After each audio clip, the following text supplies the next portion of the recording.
again, everyone. What a wonderful afternoon it is. You can see I'm outside in the garden again today. It's been raining and cold the last few weeks, although it's our summer, but you can see the clouds are coming over, but I'm still going to enjoy the garden today. So beautiful day to you from a sunny South Africa, where things are looking up for us. You know, we're finding out all sorts of amazing, wonderful things about what's been happening in our country and a lot of the shenanigans going on. And it's really great to just be faced with truth. Just so many truth seekers out there and so many people wanting to know the truth, which is absolutely amazing. So I'm very happy to have us here today. Jessie unfortunately won't be able to join us today, but she'll be back with us tomorrow. And we have an amazingly special guest on our show today, a lady by the name of Meister, who is an SRA overcomer. And I am so excited to have you on the show today, Lisa. Welcome. Thank you, Chantal. I'm so honored to be here. I love your channel and what you're doing. It's great. Thank you. Thank you. Thank you. You know, and Morna and I mean, I gush about this at every opportunity I can get. And, you know, Morna and I will have many conversations about this as well. This channel has just taken on such an amazing turn. I had no idea, you know, I always tell everyone, I got the inspiration at some point. I said to Morna, this is what we need to do. And he went, oh yeah, we're doing it. And it's just taking turns and twists into so many wonderful directions. So you are our first other guest. I don't even know what to call you, but the first of the SRA overcomers. And I am truly happy that you have decided to join us for this interview. And I would just like to maybe explain to some of the viewers why this is so important for Morna and myself as well. You know, we can sit and go down as many rabbit holes as what we can. We can go for the next 5 years discussing what Nelson Mandela did, or what Desmond Tutu did, or what John Foster did, or what any of the Americans have done. And we can dig into those rabbit holes and find out how many kids they ate and how many boys they molested, or whatever the case might be. That's really not going to get us very far. It is what it is. It's happened. Not even God can change the past. But what we would like to focus on here right now is people coming out of the system. And I'm discovering more and more how many people have been in the system and how many people have been mind controlled that we are not even aware of right in front of our very eyes. In our churches in South Africa, in our Dutch Reformed Church, in our Anglican Church, in our Catholic Church. Those are the three main churches that I'm aware of right now that have played a huge part in mind control, especially the Dutch Reformed Church, because it has very strong links to the Nazis. The Dutch Reformed Church and our past politicians especially are very, very Nazi orientated. So we will definitely be having SRA overcomers from South Africa as well, who will be joining us on the channel, sharing their story and their experiences and allowing all of us to realize what has been happening right under our noses in our churches. So the first person that we have, as I said earlier on, is Lisa. And Lisa, again, thank you so, so much for your bravery, for your courage, and stepping forward and sharing your story with us. We had a brief chat a few days ago, and I won't be babbling on too much because I know the viewers don't really like to hear my voice too much. They want to hear our guests, but I like to at least paint the picture. So over to you, Lisa. Maybe you can introduce yourself to us, what a little bit of your background is, and just share with the viewers a bit of your story, please. Wonderful. I was born into a family that looked perfect on the outside. My dad was a pharmacist. He owned his own pharmacy. My mom was a stay-at-home mom. I had an older and younger brother. You named it, I excelled at it. I graduated valedictorian, all conference shortstop in softball, National Honor Society, prom committee. I mean, you name it, I did it. I did it really well, and I looked perfect. Grew up in the church, and people didn't like my dad so well, but you know, nobody would have suspected. And that's the thing about these ritual groups, is they're very good at looking good. They're people that are prominent in our societies, our communities. You're talking about Nelson Mandela and you're talking about Oprah, and those are what I would call a macro level of abuse. But then in my case, it was a micro level. It was a very small town in a remote area in Michigan in the United States. Like the closest highway was an hour away. So we were very remote. And there's rumblings in the community about people with bonfires and robes kind of marching around it, but nothing concrete. So I was born into a family that did this. I knew nothing else. And it was, it would happen in the middle of the night. I'd be drugged, taken from my bed, taken to these, you know, their rituals, and then they'd clean you up, fix you up. You know, the doctor was there to make you look good and send you back home. And then you get up in the morning and go to school and whatever. And I completely had repressed the memories. I dissociated. You know, there's a lot of giftings, I believe, that God gives a child to get us through what we have to get through. So for me, it was completely repressed until I was 29. So in the meantime, I went to college. I met my husband, and he saw things. He thought I was probably sexually abused. He didn't know. So he wasn't completely surprised when it started coming out. So we got married when I was 22. Then we started having kids. We ended up having 4. And we've been married now for 29 years. And the stuff started coming out when we'd been married about 7. So may I just interrupt you there? And I hope you don't mind if I interrupt you periodically. Please do. You know, just to ask you some questions. When you say you went to church, what church were you attending? Was this a Catholic? Was this a normal? What church were you at? We were in a Catholic church until I was 7. My parents were both from staunch Catholic backgrounds. Like, if you don't go to Catholic church, you can't get to heaven, kind of strongly Catholic. We went to an Assemblies of God church from the age I was 7 to about 14, and then they went back to the Catholic church. So I mean, I'm assuming that some of the stuff that occurred with you was through the church.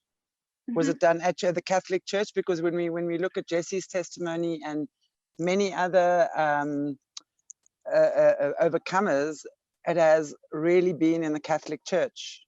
So this was done at the church, your Catholic church? Some in the church. There was a house that they would take us to, and we'd be out in the woods at times doing things in the remote areas. You know, they'd have big bonfires when the weather was nice enough, and they would do it outside. Wintertime, I was in northern Michigan, so it was very, very cold in the wintertime, a lot of snow. So it would be taken indoors. So sometimes in the church, sometimes in different places around. Doctors' offices. You mentioned the Assembly of God Church. Was that happening there as well? Not to my knowledge, no. Okay, I ask you this because I mean, when I was a youngster, I mean, my family was Methodist, and I remember at some point also going to the Assembly of God Church. So I was just a little bit curious about that. I must say, our pastor and his wife were really amazing people. So that definitely surprised me a little bit, and I'm happy to know that wasn't involved. One of the churches that weren't involved. Well, it was amazing. Those 7 years that changed my life, because I got saved at the Catholic Church, I got filled with the or not at the Catholic Church, sorry, at the Assemblies of God Church. And I got filled with the Holy Spirit in those 7 years that I was there. And the pastor was brilliant in explaining the Bible and the importance of the Word of God. And it was really that got me through the abuse and got me through the healing. So like, I was presented with God, and I had been right in the midst of rituals where the demonic has the most power of anywhere you will ever be. Because everybody that's in these rituals are willing and ready to do anything that the demonic suggests to them, and they're going to be excited and pulling it off. So I saw how evil the devil was. So when God was presented to me in his love and in truth, in the morality and like the fruit of the Spirit, love, joy, peace, patience, kindness, goodness, self-control, I was all in. I'm like, yes, this is what I want. So those 7 years changed my entire life. So I was, 7 years into the abuse when it started, 7 years during the abuse. I had a couple more years of abuse going on after, but it changed my heart. And God got involved in my life in just beautiful and powerful ways. So the Assemblies of God had the pastor that had this huge impact on me. Wow, that's really good to know, because I really do remember I must have been, I'm going probably 14, 15, so we're going back a few years now. But I'll never forget, Rob and Pam were our pastor, and they were this young, amazing couple, and they made us feel completely different to any, I'd only ever been to the Methodist church, and being at boarding school, we were forced to go to church, and there was really no funny shenanigans in my church, definitely not. But the Assemblies of God is always a church that I've held in high regard because of that. So I'm glad to hear that is definitely one of the churches that has remained pure. I'm interested to know, so you're saying then at the age of 29, you started having memories. So you were not aware while you were a child and going through your childhood that you were being ritually abused or anything like that. This only really came later. Is that what you're saying? So you weren't Yes. really aware. Mm-hmm. There was things looking back. It's like, okay, that's what that meant. Like blood in my underwear in the morning. And I'd say to my mom, does this mean I'm starting, my monthly period? And she's like, oh no, that's not what it is. So a lot of crazy things. I knew always that there's something really wrong with me. I just grew up knowing that there is something really wrong with me, and I don't know what it is. And it like haunted me. Were your parents loving parents, even though they were living this cover life? Your parents, from what I can gather, were both involved in the system? Nope, not loving at all, no. What kind of childhood did you have? Let's out of the system. So you'd go to school, I would imagine you had your normal going to school, maybe your sports activities, playing with friends, whatever. And how were they with you, just in your normal day-to-day living? My mom was just kind of somebody who wasn't there. Her body was there, but it's like a personality that just never developed. Almost like a very distant, cold person. It sounds harsh to say, but that's the way it was. My father was very narcissistic, very totalitarian. You weren't allowed to think for yourself. Like always in trouble, always in serious. I was a really good kid. I didn't do wrong things. I never partied. I never went out with friends. I was pretty much at home studying and doing the things a student is supposed to be doing.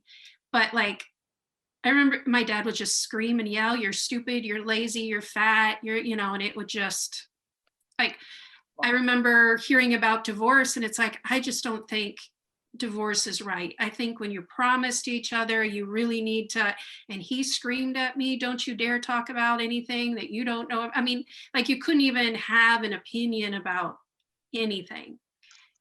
You know, the Well, house had to be run his way, had to be the food he wanted on the table. It had to be on the table within 10 minutes of him arriving at home in the evening, or he would scream and yell, you know, I mean, crazy.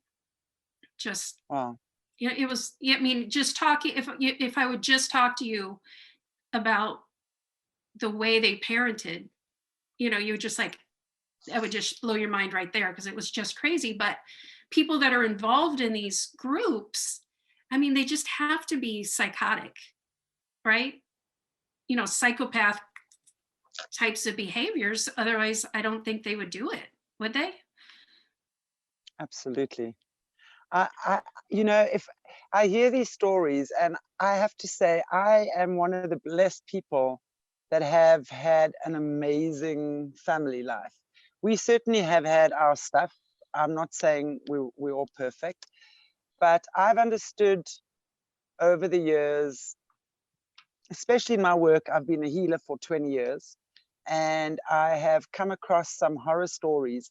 And you know, the more I'm listening to SRA overcomers and what they've experienced, the more I'm realizing I'm sure that so many of the people, or quite a few of the people I've worked with, is exactly what they've experienced. And I had no idea, I had nothing, no point of reference to compare it to.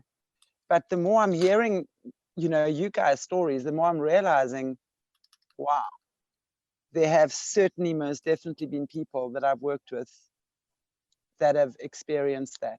And I cannot imagine my father ever having, or my mother ever having been like that. It would absolutely shatter my heart in a quadrillion different pieces. So I want to just say, I'm so sorry that you've experienced that kind of betrayal, because I think for a child to not be able to trust their parents and to have their parents, it's usually would be, let's say, the father in the household committing the abuse, and there would be a mother that is generally the softer figure. But from what I'm hearing you tell me, both your parents were like that. And you know, usually the child would maybe be able to go to the mom as a safe place to fall and a safe place to be, and especially the mother, because you grew for 9 months in her womb. You know, you trusted that safe space, and then you come out and you are subjected to this terrible stuff. But I recall through one of our previous conversations, you were speaking about the abuse already beginning in the womb. Can you tell me a little bit about that? For the rituals to do what it is that they're looking for them to do, which is to get the child to dissociate. So the level of dissociation, which is kind of like a splitting. So like if I'm getting tortured as a child, it is so overwhelming. So let me set a stage for you. I'm in a gown, I'm tied on a table. There's people in these Grim Reaper type robes. You see them at least in America, they're at the stores all the time at Halloween, which frustrates me to no end. Why people think this is something that we celebrate and play around with, I don't get. But they had, you know, the hoods kind of going down over their faces, but at night you've got the shadows covering them. So you can't even see the face. So as a child, just that part of it is terrifying because you're not convinced it's a person under there. It's some kind of monster. And there's literally buckets around filled with blood. I don't know where they get the blood. I don't know what, there's always blood. There's always blood being smeared around on you and people. And, you know, it's always a part of it. If it's outside, there'd be a bonfire. If it's inside, there's a lot of candles and smoke. So each one of those elements is terrifying. And then you're trying to deal with all of them. And then you've got them with a knife coming at you, killing animals on top of you, watching them kill people or babies, the eating of babies, the whole mess. So as a child, God has set it up where you get it's like you kind of pull away a little bit. So it's not happening to you, it's happening to somebody else. So you kind of create these we call them altars inside of your mind. So each one kind of deals with either a memory or a part of a memory. So the dissociation gets you through it. And then, I'm so sorry, I completely lost the question. No, it's fine. About the womb. When you're in the womb. Oh, yes. And the dissociation starts there. So they want you to dissociate, and the more you dissociate, the more demonic favors they get. So it's literally demons there giving out powers, giving them, the ability to make money and to get fame and fortune and the whole thing. So if they can start it in the womb, that starts the baby dissociating then. So they can do it by blaring music at the stomach of the pregnant woman, raping the pregnant woman, terrifying her so that, because the baby's feeling the emotions that the mom feels. I mean, they've done studies on that. Yeah. So if the mom's terrified, you will be terrified. And I've even heard of taking needles and punching them into the stomach, and the baby tries to get away from, whatever's going towards it. So you're not even safe there. And the mom's not even trying to protect you there. So there's never ever this sense of protection or a place where you can go or a place that you can feel safe. So there was sexual abuse also in my home growing up, and it was always at night. But there... Can I just interrupt you there if you don't Sure. mind? You say obviously with the rape and the punching or abuse of your mom. Mm-hmm. Was your mom part of the system already? So she was pregnant with you, and with all these horrible things happening to her while you in her womb, who's doing these things to her while you in the womb? Why was she aware of what was going on? Was she innocent at this point? Was she? How did this happen with her? I can't say what happened with her because I've never been able to talk to her about it, obviously. Okay. So my understanding from people that have been able to talk to them is that it's generational for them too. So at some point, everybody who is a victim of ritual abuse has to decide, do I want to join with them? Do I want to be an abuser? Or is that something I just don't want to do? So they try to turn you into an abuser over time, and they can force you to do horrible things. And they would do it by, if I would no, for me, it's just terrifying. It's no, I don't want anything to do with that. It'd be like stabbing somebody or, whatever. And I would pull back and freeze, and a big hand would come up from behind over my mouth and nose, and it would cut off your air. And you until you about passed out, and then they take it off, and then they give you the knife again. It's no, and they do it again until you finally comply, and you will comply. I mean, death isn't an option for you. So for me, it was never something that they hand me a knife. It's oh yeah, I'll do it. It's I always just shrunk inside. And I mean, it was so bad that as an adult, even my sinus here where their hand would go had completely walled off.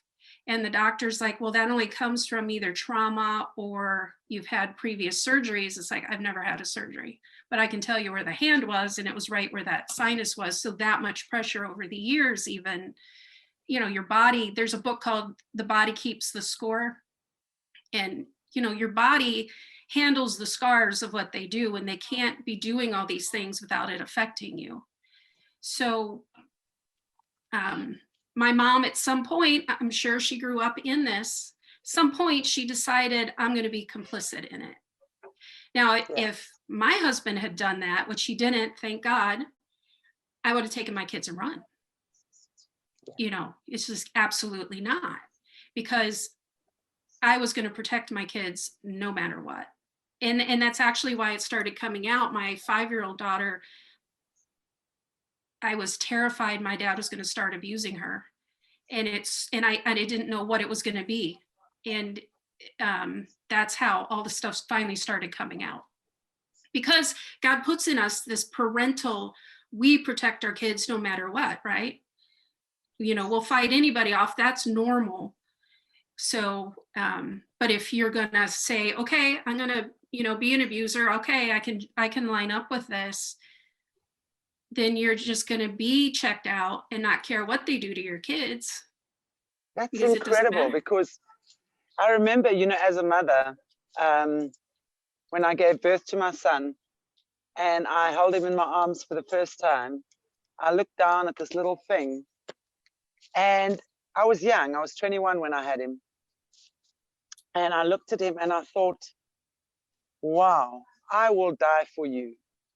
And for the first time in my life, I understood what it was like to love something more than I loved myself. And to have that fierce lioness protection over my little boy, that I knew, you touch this child and I will kill you. You know, I think, and that is a mother's normal instinct or sense of protection she has for her children. So the level of dissociation your mum must have had while she was A, pregnant with you, and B, after she had given birth to you, to allow your dad, because I'm assuming he was involved too, right? Oh yeah. So to allow your dad knowingly to abuse you as a little girl, there was something seriously missing upstairs. So, wow, that I find astounding. You know, how does a woman and a mother get to that point? I mean, I get it's not a judgment. I'm really just really feeling astounded, you know, that a mom can actually allow that with so little feeling, you know, for her children. How old were you when after you were born, when you actually started being abused? And I'm assuming again that was from your dad, right? Mm-hmm. I Was it can't tell only him you. who abused you? And in the Was it home, yes. Is that okay? what you, in the Yes. group, I think it just starts at birth, and I think it just continues all the way through. My earliest memories are of it happening there. So I can't say how old I was. I can't guarantee how it all went down. But, Okay. you know, if they're going to start it in the womb, they're going to continue it because they want to keep the child traumatized, keep the child Yes. dissociating. Yes. And really, the greater level of dissociation a child can do, the more money they can profit off of. You know, this is a sex trafficking thing too. People will come far and wide to have sex with their child because they get the demonic favors from doing that. And do they get paid? Let's say the group would be having sex with you tonight. Let's say 5 or 10 people. So every person who has sex with you is paying your parents. Is that who gets paid? Your parents? Yeah. So my dad had this very small pharmacy in a very small town in Michigan that when he sold it, he got $60,000 for the business. So he barely was making ends meet. And yet he retired at the age of 50 into an extremely nice house. They moved to Ohio, to Cincinnati, and this beautiful, huge house in this expensive end of town at 50.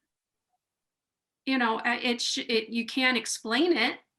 You know, I mean, you just, Well, it's like, if you look at it in this crazy way, you were the one that afforded them that, right? absolutely, yeah. So that house was bought and paid for by your blood, your innocence, at the cost of your happiness, basically. Yeah. Wow. And a That lot of is survivors I know, they have the same story. Parents were yeah. inexplicably rich. you know. Makes sense. So you also talk about getting seeing babies and things being murdered, and can you tell us how that happened? What did you witness there? Paint the picture for us there. Chopping them up, you know, and just, I mean, it sounds Where was awful, it and I'm though? sorry. Were you in a ceremony? Were you under the Catholic Church? What was it? A ritual sacrifice? Yeah, that ritual this was taking? sacrifice. You know, killing a child will give you the most power, right? So you get young teens to have babies. They don't let them go full term. So about the time the girl's showing, they'll, you know, put them into labor, they'll deliver the baby. You know, I remember seeing them kind of pale skinned, very teeny, and, you know, big ceremony chopping them up. And Are they still alive even though they're prem? some, you know, some are born dead, some are born, you know, a lot of them are alive for at least a little while. Horrible, And then you know. and then they ritually sacrifice these premature babies. And what about the dead ones? I mean, surely that's not sacrifice. What are they doing with the dead babies then? They'll still chop them up and, you know, Eat them. cannibalism. Yeah. Ooh, okay. Wow. I mean, this is just something else. I mean, wow. Okay. So I just want to add to that. So that's why they're pushing the abortion thing so much in this world. Abortion is child sacrifice. You're right. So that's why they're so pushing that so strongly. Pro-choice. It's called pro-choice, right? Yes. So they really ice it with some pretty words. Pro-choice. Yes, I've got the right to choose what happens to me in my body without recognizing. How wicked where the moms are choosing that, you know, and they're chopping those. A lot of those babies are just getting chopped up. It's like putting them in buckets to die if they're born alive. I mean, burning them. I mean, it's all the same elements of rituals. Aren't they putting some of that stuff in our vaccines and stuff now as well? I'm hearing that these aborted fetuses are part of the vaccinations that Bill Gates and co are pushing. Yeah, I've heard that. Gosh. Would you know the reason that they're putting that in? Is there anything specific about the aborted fetus? Why the aborted fetus? Why is that going into our vaccinations or vaccines? Not ours. I'm not having it done, thank goodness. I think it's their way of making everybody a part of a ritual. Okay, it's like eating the kids, right? So it's part of that whole ritual. So not one of us are actually scot-free. So here I thought I was, as a vegetarian, getting off scot-free, because I remember not too long ago hearing that in Nigeria, here in Africa, they found human meat in one of the restaurants. And I was thinking to myself, I said, well, yeah, you guys that eat meat, you know, that's your drama. This has got nothing to do with me. I'm like safe from that. But realizing more and more, you know, the more stories we hear, and also chatting to David Zublik the other day, you know, when they crush these kids up and then they put their remains in our food as spices and in oatmeal and stuff like that, which I love. You know, I love oatmeal.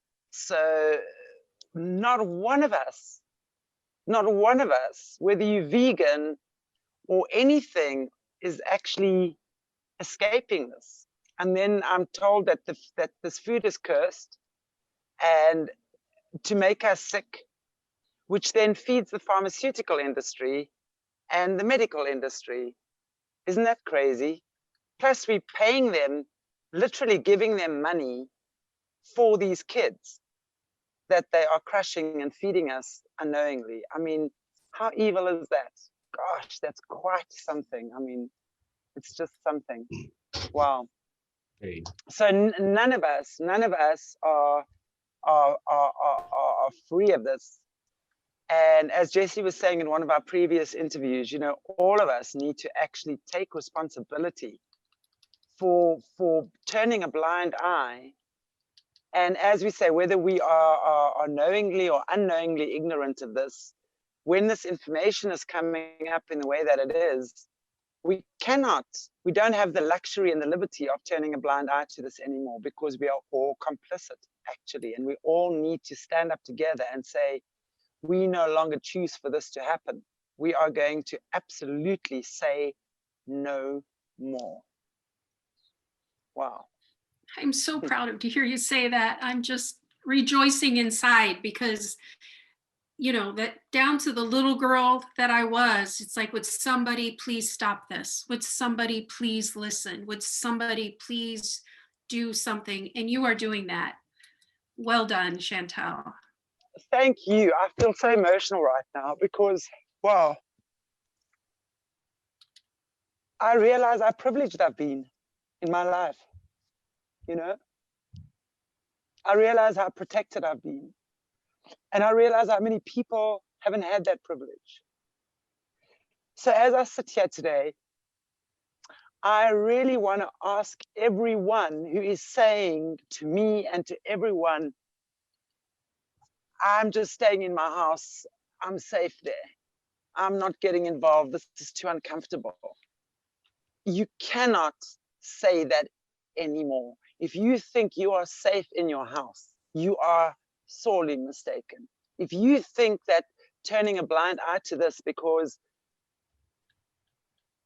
you're not seeing it go on and you are just happily, oh, I just want to stay positive and just positive vibes, you know, rubbish with you. Of course, we've got to have the positive vibes as well. And we have to keep balance in our lives, you know. We have to still do the things that make us laugh.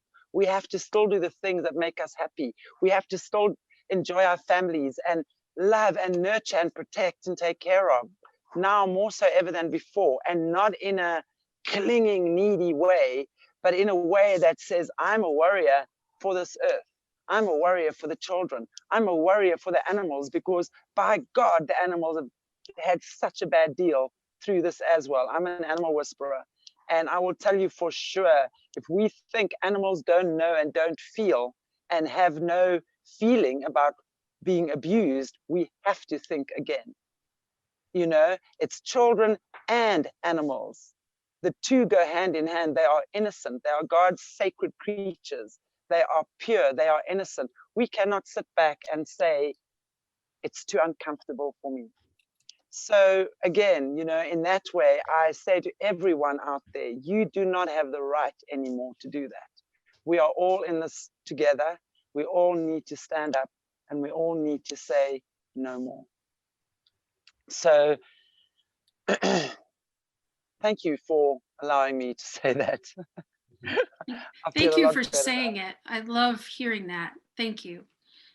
Sure. Beautiful. Anyway, so I would like to maybe just carry on and continue.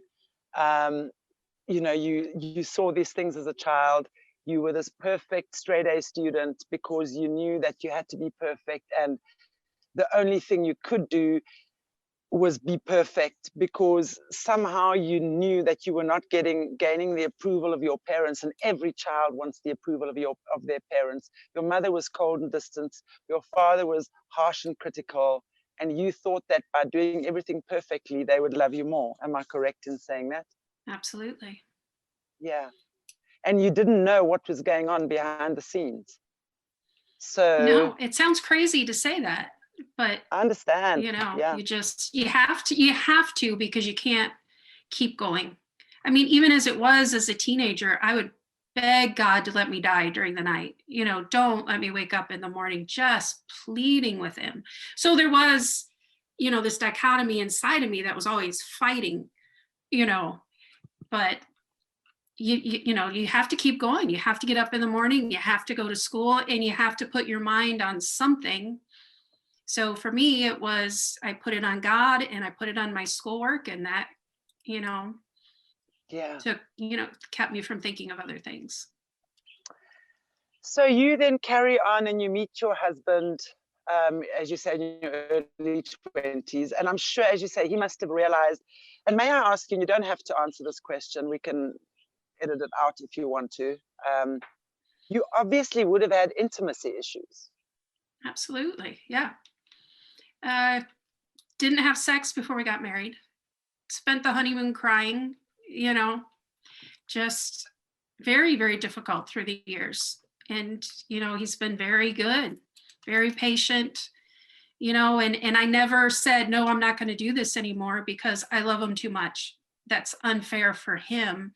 So we just worked through it through the years together. And that's, you know, what you have to do in a marriage. Absolutely. Yeah, And a lot of issues. He's just loving you and not really understanding what's going on. And you don't really understand what's going on. You think there's something wrong with you, but you don't know how to fix it. So eventually at the age of 29, then you decide, you start getting flashbacks of stuff that was going on. And that's interesting just at that age, because I've heard before that usually at about the age of 30 or so, that's when the mind control starts breaking down. Is that right? I haven't heard that, but that makes sense. Okay. Yeah. Yeah. So apparently what I have heard is that around about the age of 30, if they haven't, they need to re-control your mind. I don't know what the term for that is, so that you can then continue, you know. So you thankfully are married, you've got your children, your husband is there, and you start having flashbacks. Tell me what that was like for you, as well as for him, as well as for your family, your children. Oh boy, I fell apart. So Patrick and I were getting ready for bed one night, and we were awake, we weren't asleep yet. He, you know, and I felt a body part on my face. And it literally felt like it was happening right then. And I'm slapping my face, you know, and trying to get it off. And Patrick's like, Lisa, what's going on? Well, you know, everything's okay. And he figured out it was a flashback before I did. I didn't, you know, I was just out of it completely. So they were very intrusive. They were very real, very painful. So for 9 months, we dealt with just sexual abuse by my father in the home growing up. But I was getting worse instead of getting better. And that makes no sense to me whatsoever. It's like, okay, I'm dealing with this, I'm everything. Why am I getting worse? And then 9 months into it, the rituals memory started, the chanting, the robes, the fires, and it would start with horrendous, excruciating pain in a certain part of my body. It's like, that is so weird. What is that? And then a few days later, the flashback would hit that would perfectly fit the memory, that would perfectly fit the pain. It's like, that's what's, you know, that's what it was. So once I would accept it, okay, this really happened, this is what it was, it would take a couple weeks, the pain would just start getting less and less. So flashback, when you're being abused, you cannot deal with all the ramifications of that abuse in your mind at that time. So it's kind of a flashback is sort of dealing with the after effects of the abuse that you couldn't deal with then. And that's the best way I can explain it. So dealing with the pain, dealing with the terror, you know, like pulling your hair out almost, screaming, crying. So my kids were terrified. My husband didn't know what to do. I would be lying on the couch, just so afraid during the day. And I remember a few times literally crawling to the kitchen to try to get my kids something for lunch.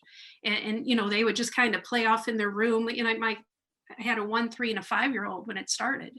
So it was very rough on the family. And it took years before it started lessening and getting, you know, to get on top of it, feel like I could get beyond it. And at what point, sorry to interrupt you again. At what point did you realize this wasn't just sexual abuse? At what point did you realize you were actually in a satanic cult where you were being sold off as a child by your parents to the group for sexual satisfaction? Well, it took a while, because at first I didn't know what it was that I was seeing. So like the candles or the bonfire, or hear it, you know, I would just hear chanting. Or my entire life, when I'd go to bed, I would hear multitudes of people going, Lisa, Lisa, like if you could hear 100 people doing it And I heard that every night before I went to bed, my whole life, and it never made sense. And then like one of the rituals, I started having convulsions, and a bunch of people were screaming at me, trying to get me to come back to or whatever. So once that memory hit, that yelling at me at night went away, and I never had it again. So it was this process, and it was very difficult. So I figured I had just really gone loony at this point. I didn't know what ritual abuse was. Patrick had heard something about it, but he wasn't quite sure what it was. We tried to go to the library, but the books were too scary, so we put them back, and it's like, oh no, I can't look at that. So I had gone to a psychiatrist for a 2-week session, like in the middle, like maybe 5 months into the sexual abuse memories. And so I wanted to go back to him to run this by him to see what he thought. And he said, oh, I knew you were a ritual abuse survivor. And I mean, it just, you've got to be kidding me. And he said, because the level of the abuse that your dad did in the home was in the top 90 something percentile in severity. And you don't get that without the ritual element in it. He must have done some research on his own then at this stage, because obviously with what you were going through, he was smart enough to realize there's something a lot more dodgy than what meets the eye here. So right. He probably would have researched this and somehow come across what it is to, the sexual ritual abuse is, and then connected the dots and realized, wow, this is what you went through. Right. I wish I could talk to him now, because then I would ask him those questions. How did you know? What did you do? And we did file charges against my father in the county that it happened in back in the first couple years that the memories were coming out. So the DA inexplicably took the case, which was very unusual. And the detective that came to talk to us, and I just told him everything. I told him about ritual abuse, because I didn't want to just go into sexual abuse in the home. It's like, if he's going to throw out what I'm going to say, he's got to hear everything that I have to say. And it was terrifying to me. So he said, if you would have told me this a year ago, I wouldn't have believed you. But we had a runaway, and we were told that she was killed by a group. So he had looked into it. And he said, I learned enough in that investigation. He said, we ended up finding her. She really had run away. She was like in the Upper Peninsula of Michigan. They found her, brought her back. But because of what he learned, he believed me. Again, blew my mind. It's like, because they drill it into you. Nobody will ever believe you. Don't tell. You don't. Exactly. In these groups, you just don't tell. So, there was a lot of those sorts of elements that helped to validate it for me, because it took me a long time to validate it. Because I didn't know survivors, I didn't have a counselor that knew anything about it, so it was a very lonely road for me. I can truly just say thank God for your husband, that God placed him there in your life so that he would be the one that could be the strong person at your side to support you through this and your kids through that. So thank God for that. Thank God. I've always said I wouldn't have made it through it without him there. Yeah. He really gave me strength. Wow. So now that you've after you've uncovered all of these things and a few years on, how is your life now? What are you doing in terms of work and career, whatever, and your kids, how are they? How do you deal with your kids? Have you become like this overpossessive, overprotective mom? Maybe going to the other extreme of what your mom was, or have you managed to find some balance and trust that God is taking care of you and your family? How has it been for you? I don't think I balanced it real great. Like, the complaints of my children are, we were too sheltered, we were too protected. And, in my mind, it's like, well, it's better that than the other, I would much rather err on the other side. And if I had to go back and do it over again, I would certainly change some things, but there was no overnights. You're not going to go spend the night anywhere. If I couldn't trust my dad, I can't trust anybody. And you don't need to be with people when you're sleeping. I think they were upper teens before I allowed it, and that was so unfair because all their friends were doing it. Sleepovers are a big deal.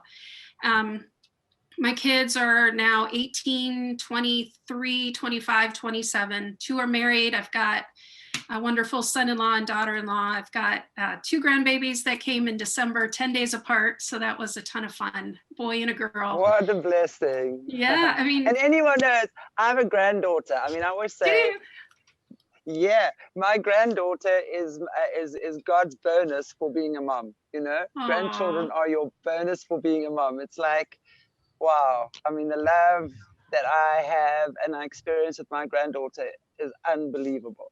I mean, Aww. it's just so special. So yeah, you fun. truly have been blessed with that. Yeah, it's amazing. It's amazing. So, and I'm so happy that you've got that, and that your kids are safe and that they are fine. And even if you might have been a little bit overprotective, you absolutely gave them everything that your parents never gave you, and that they have experienced the safety and the security of loving parents in a loving home. So, I'm, so many years I just wished I was dead. And even in recovery, it's very hard. You just like, Lord, why am I even here? I'm making everybody around me miserable. I'm going to answer that right Okay. now. To sit here and do exactly what you are doing, and to share with the world what you are what you've been through, and how you've overcome this, and the message you are giving to so many people out there right now. Thank you. And I do believe that's why you are here, and God has kept you safe and protected with a wonderful man and a lovely family, so that you can share your life and your testimony for those who are coming out of the same thing. I'm just so blessed to be able to do it.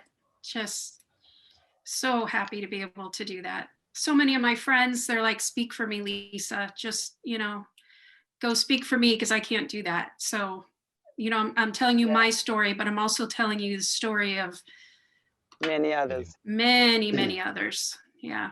That is a blessing. And I hope that your voice gives them permission to use their voices as well, and that they can feel safe, because I think it must be very scary after you've been so traumatized and you've been so scared, when your very parents are the ones that will murder you, basically, for opening your mouth. So it must be such a scary thing, especially when it's been so deeply ingrained into your psyche from such a young age, from before you were even born. It's ingrained. You don't have protection. You better shut up and listen. So I think that is truly an amazing gift that you are giving so many people, just to be able to use your voice and give others permission to use theirs. That is truly a blessing. You've written a book. I have. So that was back in 2017. It's called Only God Rescued Me, My Journey from Satanic Ritual Abuse. And it was rough, because they had programming to never tell. So like, one of the rituals was, I'm at the end of a grave. There's a dead teenager, ponytail down in the grave. And they said, she told. And then there's this big knife. If you tell, this is how you kill yourself. And they showed me how to put it up under my rib and get it into the heart, So, and then they made me fill up the grave with dirt after. So I had to fill her grave in. Horrible, horrible. So to tell really is hard.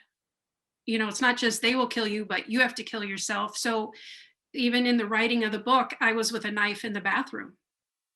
And God stopped me and he goes, Lisa, do you really want to do this? And it's like, whoa, and you kind of wake up. It's like, no, I don't want to do this.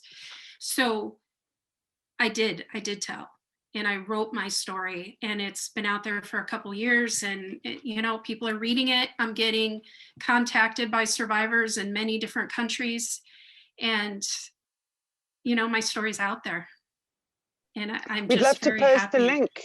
We'd love to post the link, so maybe we can share the link absolutely below, and then if anyone would like to purchase your book, that would be an amazing way for them to also get to realize what is going on. So yeah, that's I would very, greatly very appreciate amazing. that. Thank you. Yeah, absolutely. How is your life now? It's good. It is really good. I enjoy nature. You know, just my husband and I sit on the porch in the mornings and drink coffee, and we've got a pond outside. So this morning we were watching the cloud, you know, right over the pond, and just enjoying. I like worship music, you know, and just spending time with God and reading the word. Seeing my kids tonight, we're doing a grandparent shoot.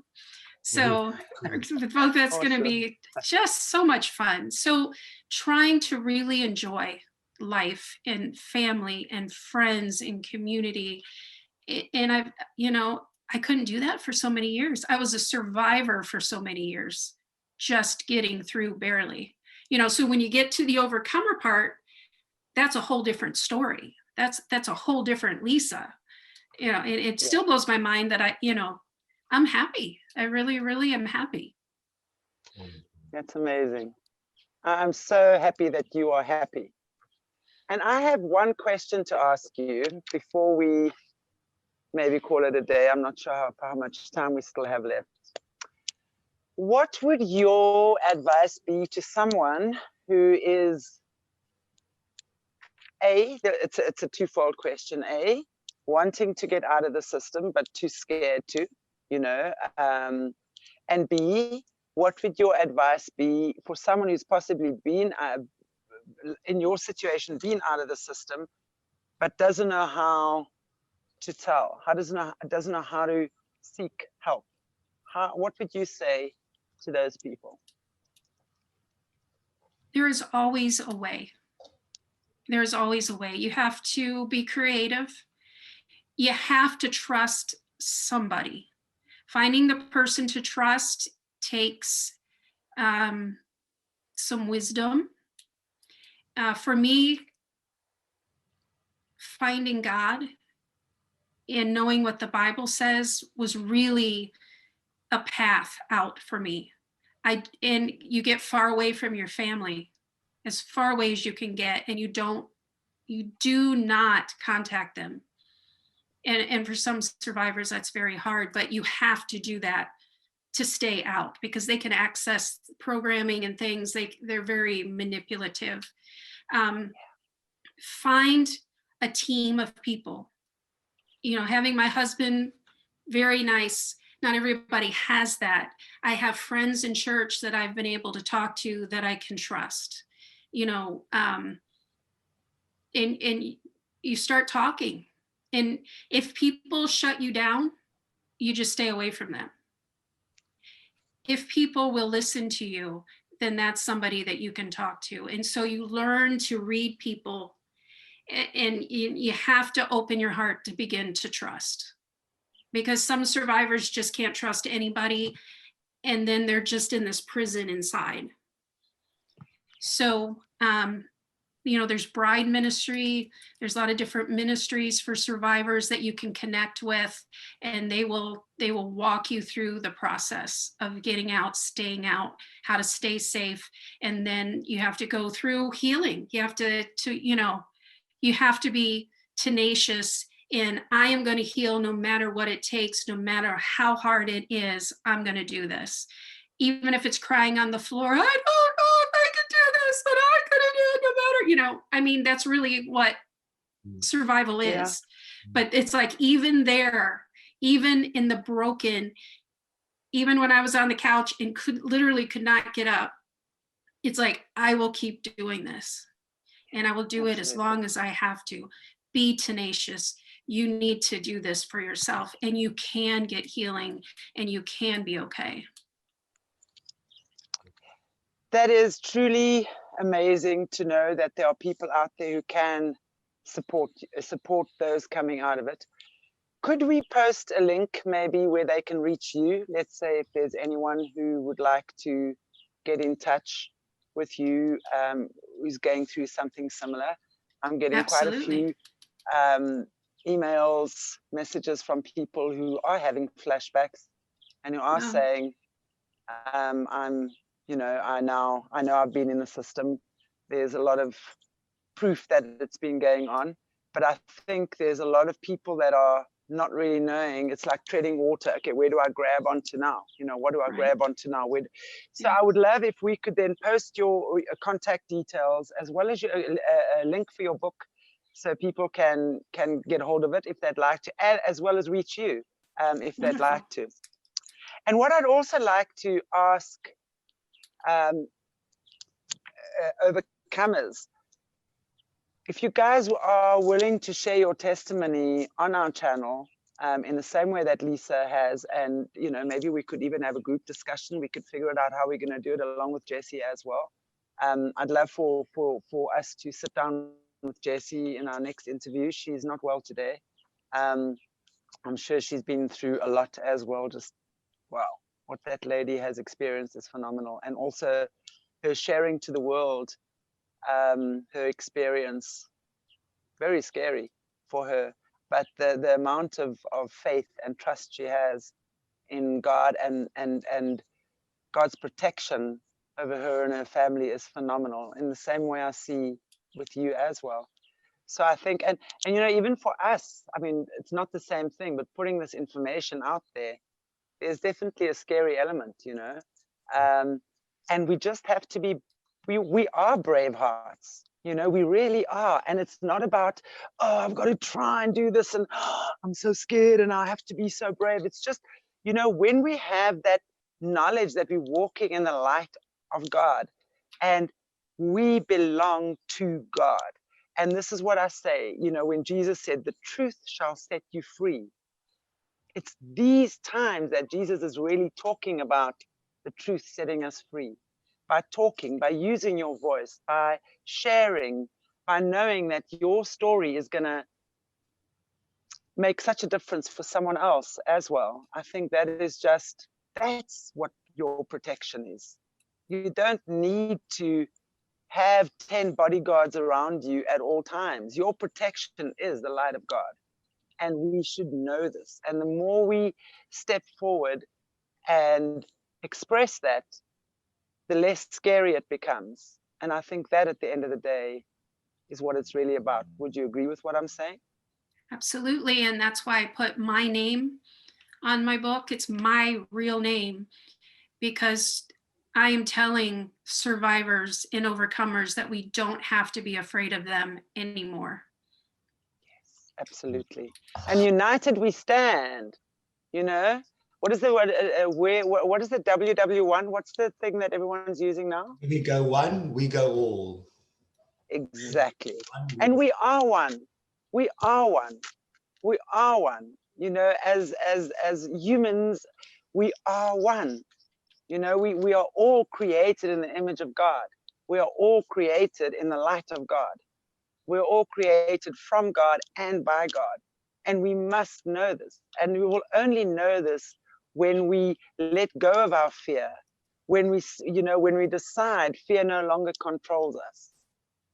You know, I always use the acronym for fear, FEAR, false evidence appearing real. Fear's job is to deceive you. Fear's job is to make you think you can't achieve something. Fear's job is to make you think you're going to crash and burn. Your job is to walk towards that fear anyway and prove it wrong. Because the minute you face your fear, it dissolves. And then you see the light of so many beautiful people who are holding that light for you. And then we can move into this beautiful new realm, this new world together that we are moving into now, when all this ugliness is coming up. And not to judge, you know, it's so easy to judge our parents, in your case, Lisa, for having done that. You know, let us never forget, they too were innocent babies at one stage. They too had this done to them. And this is something we discuss a lot with Jessie as well. You know, to hold them in the light of God, to know that they are worthy of forgiveness, to know that they are worthy of redemption. You know, I think that would be something amazing when we all realize that. So I want to say to you, thank you so, so much for your bravery, for your courage, for stepping forward. for being part of our show. And this is not the last one. We're going to have you on again tomorrow and hopefully a few more. I think that'll be amazing, where we can share stories and share testimonies and hopefully just get more and more people to step forward. And I really want to especially invite South Africans. You know, our focus is a lot on South Africa as well. It's astonishing how many people have been in our country, have had this happen to them in churches, the Dutch Reformed Church, the Catholic Church, the Anglican Church. These are the churches that are coming up as really dirty right now. So to step forward, you know, because I think a lot of us believe that this is not happening here in South Africa. It happens to you guys in America. It's happening there. And no. Our country has been controlled by Nazism since the 1400s. Since before we even arrived here, it's been controlled by Nazis and that whole mind control. So yeah, there's so much of that going on here right now. And we need to be able to share it and know that it's happening here and be supportive of our brothers and sisters that have had this happen to them. Absolutely. Thank you, Lisa. Thank you for having me. Thank you. It's been a great pleasure. It's been a great pleasure. Great, guys. Another great show with another very, very special lady. So please give us a like, a subscribe, and a share. And we are on Facebook. We are on Twitter, Aquarius Rising Africa. Don't forget the Africa part, because there's lots of Aquarius Rising things. But Aquarius Rising Africa is our channel. And this is where we are exposing, we're opening up, we're allowing. Good. Thank you so much. And we look forward to seeing you soon again. Much love to you all. Bye. Bye, Cheers, guys. Bye, everybody. Ciao.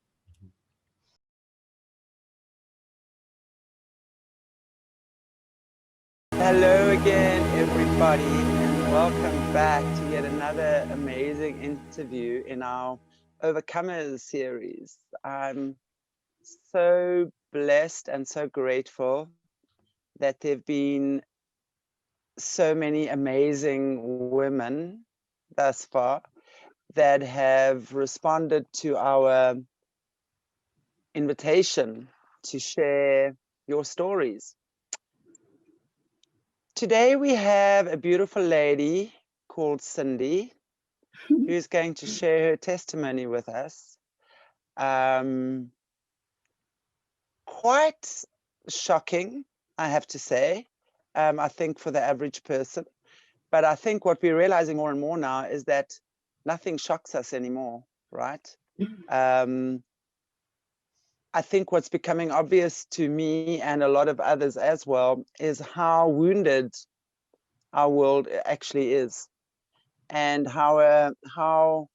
and when I say sick, I don't really mean that in a derogatory way. I'm just saying how sick, really ill some of the people that inhabit our planet are. And through sharing stories and testimonies, I do believe this is how we start the awakening and the healing process. So I am so grateful to have you with us today, Cindy. Welcome. Thank you. Thank you. I was saying before that the only way I was going to be able to do this is if I could see your happy little faces. So I'm so glad that I could do it with you guys for the first time. I've never spoken to anybody, about wow. this. So is this the first time? Yeah. And I was going to do it with David Zublik, but I told him I couldn't speak. And so for the last month or so, since you started your videos, I was thinking I've got to figure out how to speak. And so I've been doing everything I can to find my voice. I can write, and I've written my story, but being able to speak it is another thing altogether. So, well, what a blessing and what a privilege it is to have you here. And thank you for trusting us to share your story. You know, I feel pretty connected to David Zublik as it is, because I think, I'm not sure if you've heard our previous testimony, well, not testimony, but what I was saying earlier is that the first time I heard Jesse was on David Zublik's show. So it's because of him that I have Jesse on the show as well. And obviously that has opened up so many doorways for other people to step through. So I am so grateful that you are here. And we would love to hear your story, and take your time. If you feel like just taking some time out, no problem. We will work at your pace, and I will be asking you questions. So if you don't mind, periodically, I'll sometimes interrupt you and just ask you to be specific. And if you don't feel comfortable to answer anything, you're welcome to say not now. We can take it up at a later stage. So do what you feel comfortable with. Okay. As easy as what you can, and we'll just go with the flow here today. Okay. So from what I'm hearing, what you said, your story begins. I think you mentioned your father was in the military. Am I right? Okay. Air Force, yeah. Maybe you want to start with that, just where your parents, you know, where they from, how they met, what happened. Okay. When, you know, when you entered this world. Yeah. Well, they were from Boston, Massachusetts. And they met at a dance. And like, I always felt like, it's like, how can two people like that meet, you know, but they were drawn to each other somehow. And my mother was 17 and my father was like 22. And so my mother supposedly was already pregnant when she met him. And so there's a whole story on that. But so he married her, and then he joined the military, and he went to Texas and Waco and Fort Worth, you know, Air Force bases. And then they had a child every base, you know, so every time they moved, they had another child. So my mother started having babies at 17. And so in Texas, then they went to Sacramento, and then they went back to Texas, and then Florida, Orlando, Florida is where I was born. And so may I ask you how many children you are in your family? Well, 5, including me. But my was mother your mom pregnant? Was she pregnant when your dad met her? So was she pregnant with someone else's baby? Yeah, and that's the whole story. Not the whole story. It was her father's, you know. So her father was the father. So okay. So when I was born in 1955, and so it's been a long time that I've been trying to get this straightened out. And so I am the 4th, but my mother had 2 babies that died before me. And then my younger sister. So my older sister is 6 years older, and then my younger sister is 5 years younger. And then I have 2 brothers that were older. So she was having a baby almost every year. And then when she had me, they had told her, because she had 2 babies that died, they told her that that she wouldn't have any more babies that would live. And so she went and got pregnant again. But each pregnancy, she didn't want them. And so she was trying to get rid of them any way that she could. So the abuse started in the womb. Like, I think it was Lisa that was talking about that kind of thing, but not systematically, you know, like they didn't do it on purpose. My mother just didn't want them. And so she did everything she could, but they came, you know, her kids came anyway. But so then she had 4 kids for a while that she didn't want and was going crazy. She was pretty, I don't know, psychotic or whatever it would be. And the only thing that gave her strength, if you want to call it strength, was to act out what had happened to her when she was a kid. And what happened to her was her parents were doing different kinds of killings. And so she had three people, her grandmother, her mother, and her father, that did different types of killings. And so with her father, it was during the Depression, and he was killing like bums, and for their money. It was only for money, really. I mean, it wasn't for killing, it was for robbing them. So, and then her grandmother was killing little girls, 3-year-olds. She copied her grandmother. She was killing 3-year-olds, and she copied her father. Why was she killing 3-year-olds? What was it about the 3-year-olds that specifically she wanted to kill a 3-year-old? I don't know. Was she kidnapping these children? So the grandmother, your mom's mom, your grandmother, or her grandmother? It was my mother's grandmother, and this would have been in Boston. And so her grandmother would kidnap and use my mother as bait and kidnap little girls, and then do her whole thing. And then her mother, my mother's mother, was killing people too. And but hers was a little bit different. So whatever it was with the three of them, my mother copied all three of them. And so and it was like a program that would just take over, or a spirit or a, you know, something would take over her. And I would see her, talking to the wall, saying things, and, saying, I won't do this for you. And next thing I know, she wants to go, get in the car and go. And so, and then she would use me as bait to go find a kid. And then, when you say use you as bait, how would she use you as bait? Well, like with her, when a kid would see another kid in the car, she would, say, you want to go get ice cream, or maybe my mother might even have said, you want to go get ice cream, and the kid would think, oh, there's another kid, we'll go get some ice cream. And so, it wasn't like just an older woman or something asking a child to get in the car. With a child. Yeah, let's go play. Where were these kids though that she was that she was baiting? Where were their parents? I mean, how does a 3-year-old child be on its own? Well, in Boston, I'm not quite sure, how they let their kids out, but, when my grandmother, it would have been my great grandmother, was doing stuff, they would just like be by schools or, anybody that wasn't looking and watching their kid. So, but I can't really say what happened to her, but what happened to me was, like we were at a park one time, and a kid was wandering, and she says, where's your mother?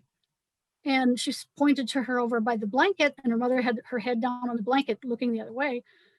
My mother was right by our car, and she had me by the hand. So she had got the little girl and said, let's walk. She put her in the car window and put me in the car and tore off. And so that was it. And she did that anywhere she went, when like the grocery store, the stores, wherever. So and it's very easy. It only takes a couple of seconds. And so that's why I always want people to watch their kids, It's like, don't even take your eyes off of them. So, but yeah, so that's what she used to do.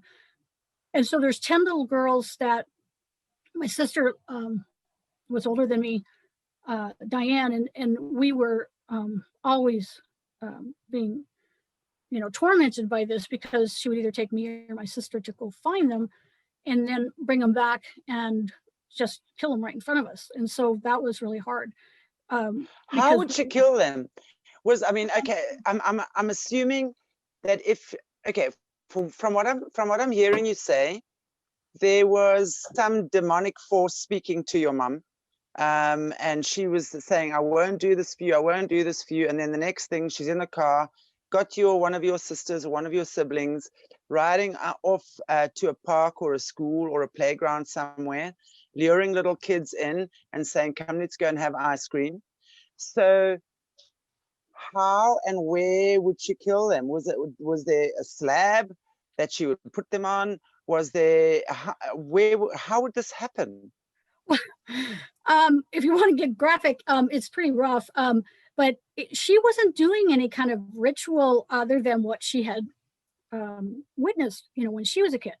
So all she did was come home, And when I talk about this stuff, sometimes I start burping. So sorry, but she would come home.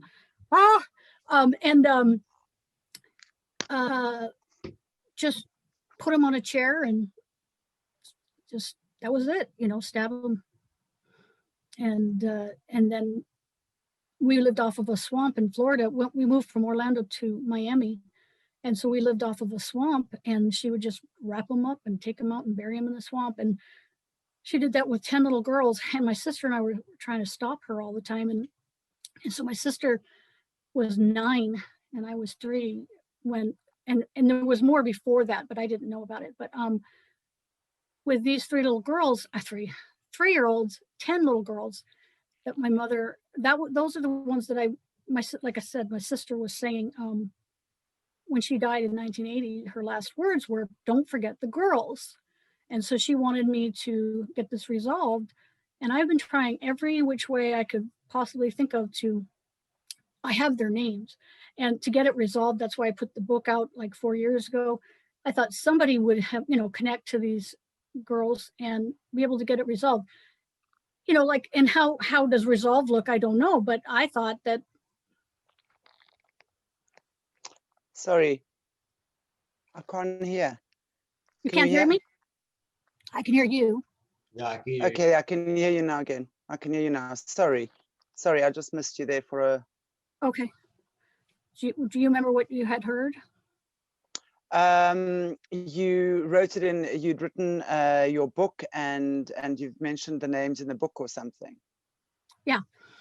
All the other kids or people, I only have one other name, but it was a man.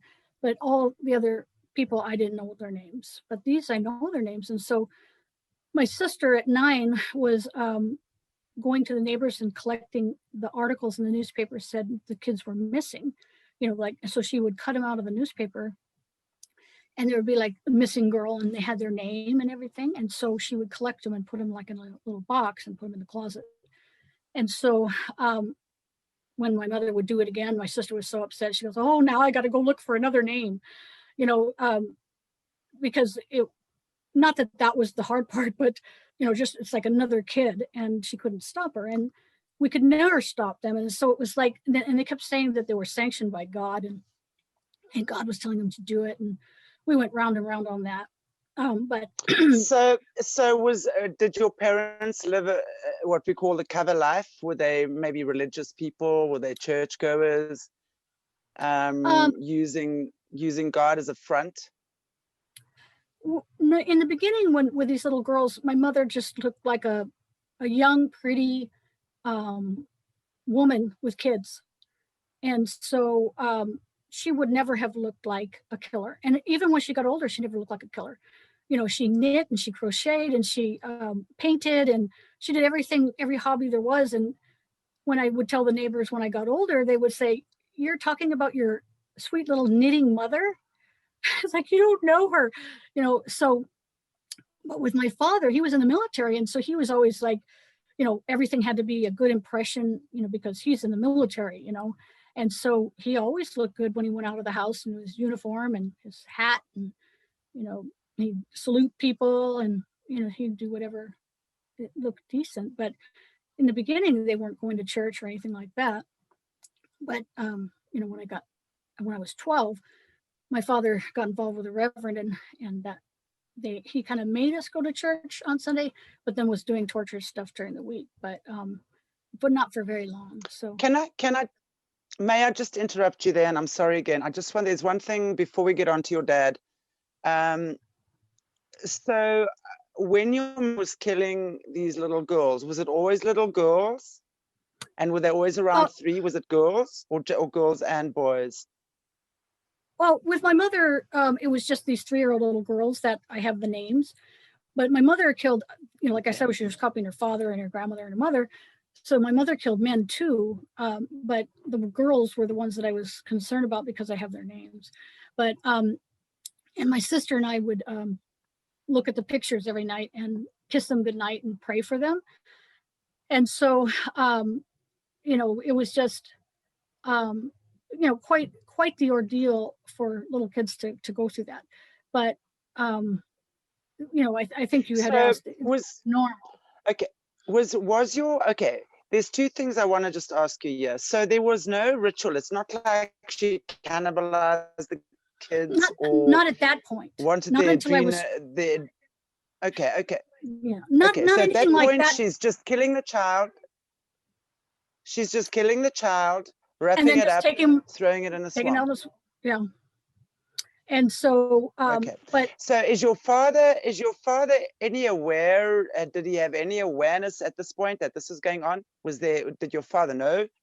well, my father was out of town a lot because he was in the military. So he was, you know, doing schooling or training, or, you know, in Spain, or he was a navigator on a B-52. And so he was, you know, doing training exercises. So he wasn't home a lot, but I did tell him. I was always blurting stuff out and telling him, and then he would act like he didn't know. And but you know, I kept telling him.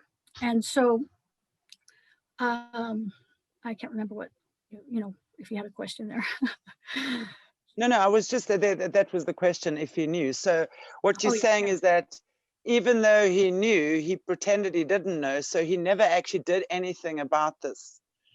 Right. Your mum killing babies or toddlers. So there was no repercussion from his side, which then I'm understanding that you must have felt that you had no protection from your dad either, that he was, Oh, there yeah. was, you know, usually one would think, and especially when you're looking at the patriarch in the family, he's the one that kind of usually would call the shots, right? And sort of be the one in charge. So when you are telling the person in charge of your family that your mum's gone a little bit loopy and killing kids, he's doing nothing about it. So you just, what do? I can imagine the sense of helplessness must have been quite something for you Yeah. and your siblings to go through. So basically, all you can do then, you and your sister, is look in the newspaper for the names of the children that had been missing and killed, and maybe there was a photograph so you would have recognized them. Put in a little box, pray for them, and basically tell God. That's it, right? And kiss them goodnight, right? And Yeah. we did that for a while, and then we just kept adding to the box, you know, with the pictures. And then my mother found out that we were doing that, and so when we came home one day, she had the box on the kitchen table, and, you know, was saying, "Oh, so you collect souvenirs from what you know." She always blamed us, and so it was always that we had done it. And so you know, so then so she took those pictures, and then my sister went to some more neighbors and got some more newspapers and collected them again, and then hid them. And so then when we moved when I was 5, and so between 3, 4, and 5, you know, we had the swamp, but after that there was no swamp, so she had to get creative. But she also killed men, and she robbed them, and she, you know, was basically a prostitute, would prostitute us from like a baby. And, you know, I witnessed this with my younger sister. And so sometimes she would, you know, do sexual things with them, and sometimes she would just kill them. And so, but most of the time it was for the money. And she kept saying she needed money. And so, you know, so your father's out of town doing military work. Your mum is prostituting herself, and then she would kill the men afterwards. And bring us with her. Wow. How old were you when she started prostituting you? A baby, like with my sister. My younger sister was a baby, and I witnessed that. But my older sister was telling me about how she witnessed it happening to me as a baby. You know, I don't have any memory. So these men that she brought home weren't only having sex with her, but they were then having sex with you girls as well, you sisters. She didn't bring them home. She went to either their house or a hotel or motel. And you girls went along with her. Yeah, we were dragged along with her. Yeah. And she would then sell you to the guys to have sex with as well. The same men that she's having sex with are now having sex with you girls as well. Right. And then she would kill him. But so How would she kill him? Stabbing, just stabbing, yeah, or shooting, or no gun, because gun makes a lot of noise, but she just had a knife in her purse all the time and she would just kill people. So now my mouth is super dry. Wow. Yeah, she was just take your time. Take your time. But like she like some of the guys, and she was doing this all of my life. But you know, I left when I was 16, but so she was doing it all, you know, all the whole time. But most of the time, you know, and I would ask her, why do you have sex with him sometimes and you just kill him sometimes? And she said, I do what God says, you know. And so so sometimes she would say, you know, I need the money up front. It's their house. They would look, you know, where the money was, and they would go either get the money or they would look at where the money was. And then as soon as they turned around, if depending on whether she figured out where it was, the minute they turned around, she'd stab them in the back. And so her MO was to stab them in the back and leave the knife in their neck. And so my neck hurt so bad for years. And I just figured it out the other day, you know, trying to clear it with, it was related to that. And even the other day, my back was hurting, and I've been doing therapy with doing EMDR. I don't know if you know what that is, but it's like rapid eye. And just the other day, it was another so painful all day long, throbbing. And then once we worked on it, it was about my mother stabbing guys in the back. And so Absolutely. I was, what is it called? Like felt their pain, and I could, you know, it wasn't like she was just killing them. She was killing me too, over and over, because Absolutely. I felt their pain. And so, you know, that was the men, but sometimes she killed little boys that were 12. Sorry. Okay. I was just saying, when my sister died in 1980, she said that she would leave me peacock feathers. And so I just brought the peacock feather to represent her, you know, as I'm Spirit talking. being with us right now. Yes, absolutely. Loud and clear and strong. Wow, Yeah. beautiful. Gosh, I feel incredible right now. It's such a privilege to be part of this healing process. Honestly, it is, because we've just had a few words off the air, which we'll leave off the air for now. But it really is amazing what healing is happening here right now, not just for us sitting here, and for you, Cindy, but the departed spirits of the children and your sister as well. I want to ask you about, you mentioned earlier on that your mum was also killing 12-year-old boys. Now I'm interested to know why. I mean, this is so random. First the 3-year-old toddlers, then the men that she's prostituting. I mean, I can kind of understand that on some crazy level. But then the 12-year-old boys, how did that happen? Where did she find these boys? And have you any idea why she would target them? Well, when she started with the 12-year-olds was when my sister had gotten married and she was pregnant, and my sister was threatening to tell, you know, and she was saying that she was going to tell her something, or they were afraid that she was going to tell. And so they had to keep traumatizing her.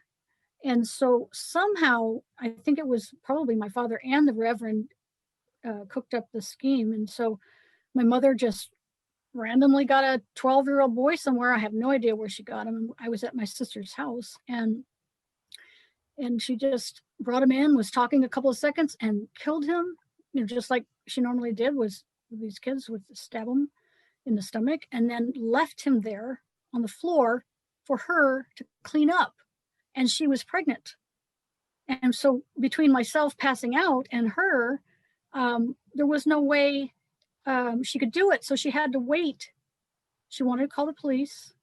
you know, but she had to wait for her husband to get home, and he had to help her. So Your sister's husband? yeah, so my mother Was he- knew this. Was he aware? Was he aware what was happening with his in-laws? Your brother-in-law? Well, he kind of did a little bit, not very much, but my sister didn't want to tell him anything because she was afraid he was going to leave, and she was pregnant, and she was young. She got married like I think 19 or something, and so she didn't want to tell him anything. But then they kept, you know, the way that they behaved, they were doing all kinds of stuff, so he kind of knew that they were wacko. But then when they did that, now he's involved, and so she can't tell him anything because now he's involved. They could have called the police, but they, you know, chose not to. So, so then now he has to dispose of that. And so that happened, I think with the 12-year-olds, it was maybe 3 or 4. And was, so this is kind of weird, but I mean, bad, but 2 of them should be still buried in my sister's backyard. And so, you know, and that was, you know, where we used to live. And so that, you know, these kinds of things, it's like I haven't been able to get the police to cooperate with me. For years, when I was 12, I started, well, when I was 3, I was telling the police, but when I was 12, I really was telling the police. And my older sister and my younger sister, we were all, we were in a little tiny small town telling. There was only one cop car, two cops, and we were telling them all the time, and they would park up our street and wait. We would go out there and tell them what was going on. They'd try to find evidence, and they never could find the evidence. So it's not like the cops weren't believing you. They believed you, but they couldn't find the evidence. Is that what you're saying? Well, yeah, but you know, sometimes they were like, "Are you making this up?" So they just weren't sure what to believe. But then they saw us, and they knew something was going on, but they just couldn't figure out what. And so, you know, with my mother, I even asked her about the 12-year-olds. I was like, you know, you copied your father for this, you copied your mother and your grandmother for this. Why the 12-year-olds? And I don't know if I ever got an answer for that one, but my father was doing, what was he doing? I just thought of you know, maybe he had a 12-year-old, but I can't remember.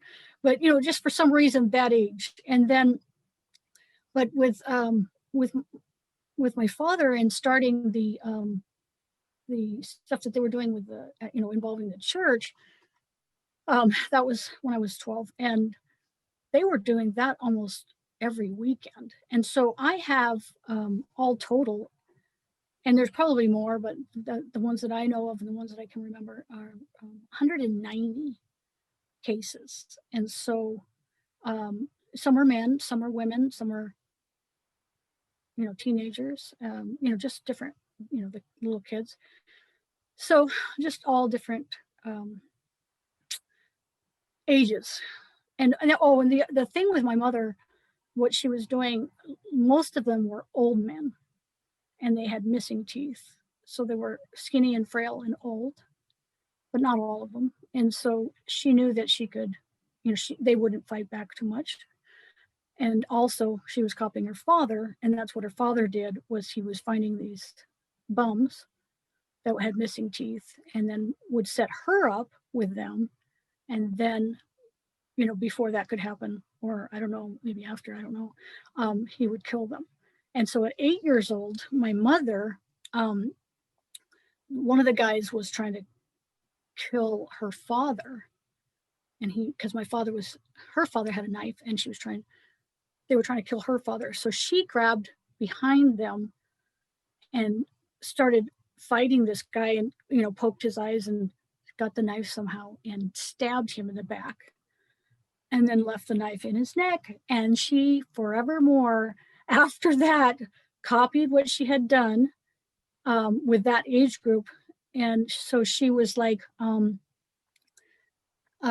reliving that moment of either wanting to kill her father or saving her father, or feeling like she shouldn't have saved her father, she should have just killed him, and just whatever that whole trauma was, she just was repeating with these old men. And so when we lived in these small towns, I felt like there wasn't going to be any old men left because she was killing them all. And so she would always count the money. And then, she would say, "Oh, it was a good day. I got $357 for one day's work."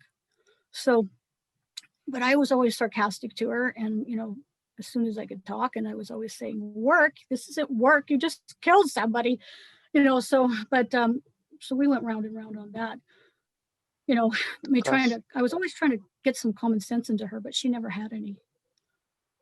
So I'm just, and I'm wondering, did she never, especially the old men, I can understand with a 3-year-old that she's throwing into the swamp and maybe the bodies weren't being discovered, but these old guys that she was murdering after they'd be having sex with her or you or whatever, was there no detective work? People must have found these bodies, and was she never ever discovered? Was there no police knocking at the door? Never was discovered. Close call a couple of times, but never discovered. And she would always get food in a grocery bag from their kitchen and have me by the hand. And she would always say, "No one's going to suspect a mother with groceries." And so she would always leave their house with a bag of groceries, and that was her loot. But most of the time she would steal like a, some kind of trophy, like a figurine or a cup or, something. So she always had something. So Hummels was her thing. And so she would steal people's Hummels. Do you know what a Hummel is? No, what's a Hummel? Sorry. It's a German little kid figurine. Oh, yes. Yes, of course I know those, the little Hummels. Okay, yes. Yeah. Wow. So she had a thing for that. How crazy is that? Yeah. So Wow. she would, she would get, she would steal their food, but then she would steal something that, was I didn't know it was trophies at the time, but when I found out recently that that's what she was doing, some trophies. But sometimes she would throw the stuff away because she couldn't keep it around. So it's like, why steal it? I find this amazing that there are all these kids disappearing. There must have been several 12-year-old boys disappearing, all these old men disappearing. You and your sister, was it just you and your one sister that she involved, or was the rest of the family as well? My brothers, when it comes to your kid, my brothers had to do some, witness some, but not as much. But then with my father, he got my brothers more involved in trying to be okay. So the brothers were more with your father, and I'm going to get your dad now. He hasn't escaped our looking glass. I'm still trying to figure out this whole thing with your mom. Wow. So all of that, and you girls, you and your sister are telling the police. You are telling the police this is what's happening. And the police are not believing you or telling you they can't find evidence. Meanwhile, you are telling them this is happening. The boys are being killed, the old men are being killed, the babies are being killed, or the toddlers rather. And the police are still going, well, are you for real? Seriously, why are police even there to begin with?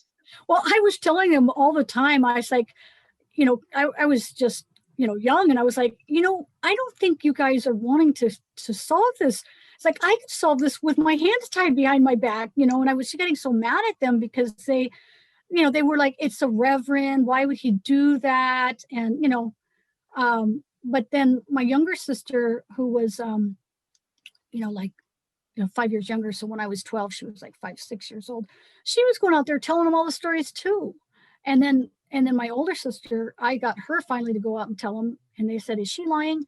And she said, "No, she never lies." And so they took her down to the station and took a report. And then they went, and they were always knocking on my parents' door. And so when they got the report, they came back and they got my parents one by one and talked to them. And then my father tortured my mother and my sister with a really horrendous thing at the church. And so it was like, you tell, and that was why they were doing it so much. My father and the Reverend, they were doing it so much because I kept telling. And so they said, you tell, we're going to do it again. And so I was stuck between, not telling and them doing it again. And, so, but I kept telling, but then it's like nowadays, there's no way that they would be able to get away with that. But back then, it's like, I asked my mother, it was like, weren't your fingerprints on the knife? And she said, no, they never find my fingerprints, but they didn't have any database or anything like that at that time. And if you move to a different town. And I think DNA tests were very, very different then. I don't even think they were doing DNA tests back then, as far as I know. No, nothing. Okay, so before I get on to your dad, I want to just find out with your mom. So how old were you?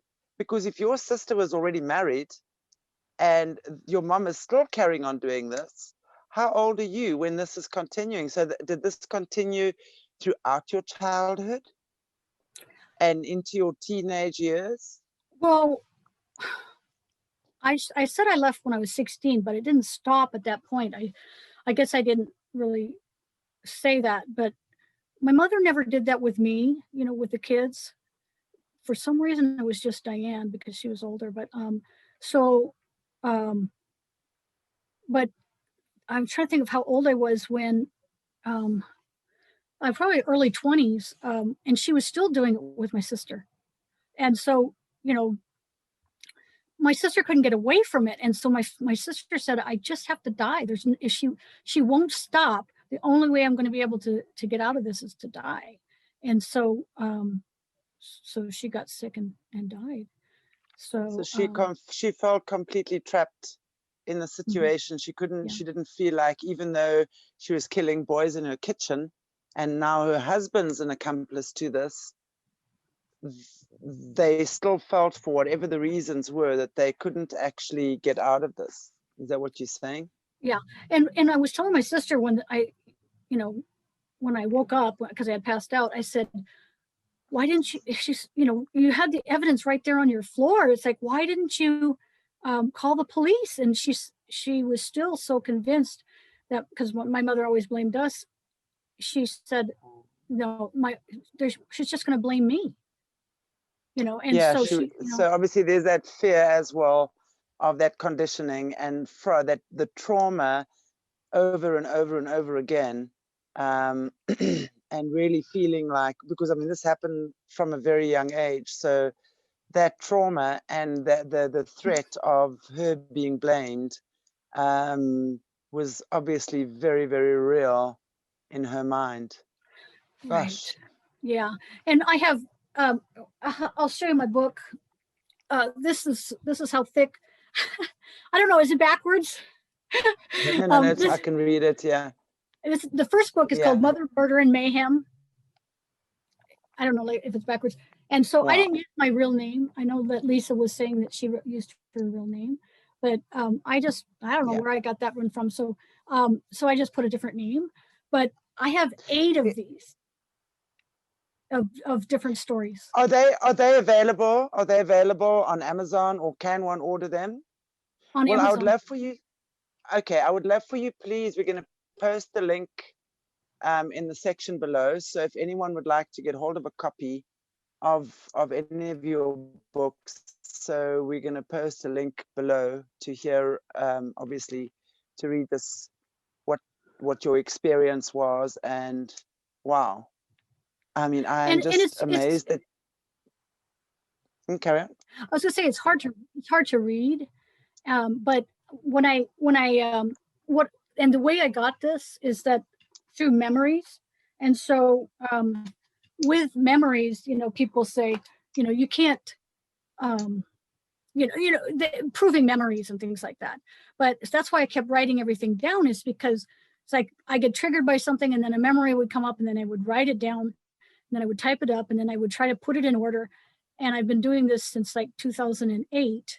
And then I've had them on for about 4 years on Amazon. And I thought that maybe somebody could read it and help me with some of these things, these crimes. And so I don't like sitting on all these crimes. So I wanted to get them resolved, especially with these 10 little girls.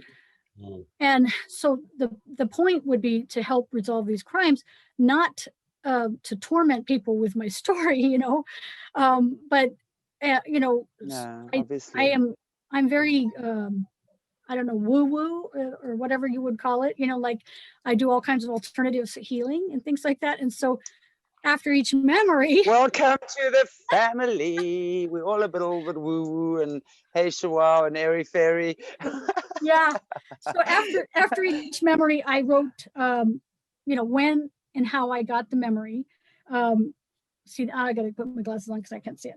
The lesson that I learned, and then the affirmations, a quote, statistics or facts, and you know, things like that. And so I used, you know, I told all kinds of things like, I don't know how somebody could tell that I was woo-woo, but one of the reviews was, you know, don't waste your time. It's all new age stuff and don't waste your time. It's like, just because I like that kind of stuff doesn't mean that you can't help me with my story. So, but I felt like I've been crawling, you know, you know, it's been 61 years since we started trying to figure this out, my sister and I. And then she died and left me with, I kept saying, you left me holding the bag. And so now I feel like I've been crawling the last couple of years. It's like, it's just too long and the wait is too long and who cares? And nobody's going to care anymore. And everybody's probably dead. And then with all this stuff that, you know, with the tunnels and all the stuff that's going on, you know, my story got smaller and smaller. And so it's like, who cares anymore? You know, but Oh boy, we care. We really care. And my I have friend no said, doubts. yeah, I have my no friend said doubts. Sorry. oh, sorry, go ahead. No, go ahead. Go ahead. My friend said every child counts. And so that's, you know, And how?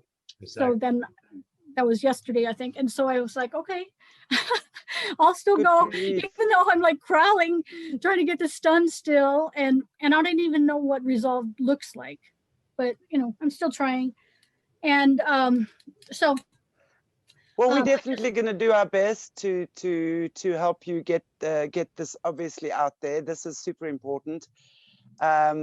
Not one child's life is unimportant, and I would like us to possibly, if you have any names of the children that you know,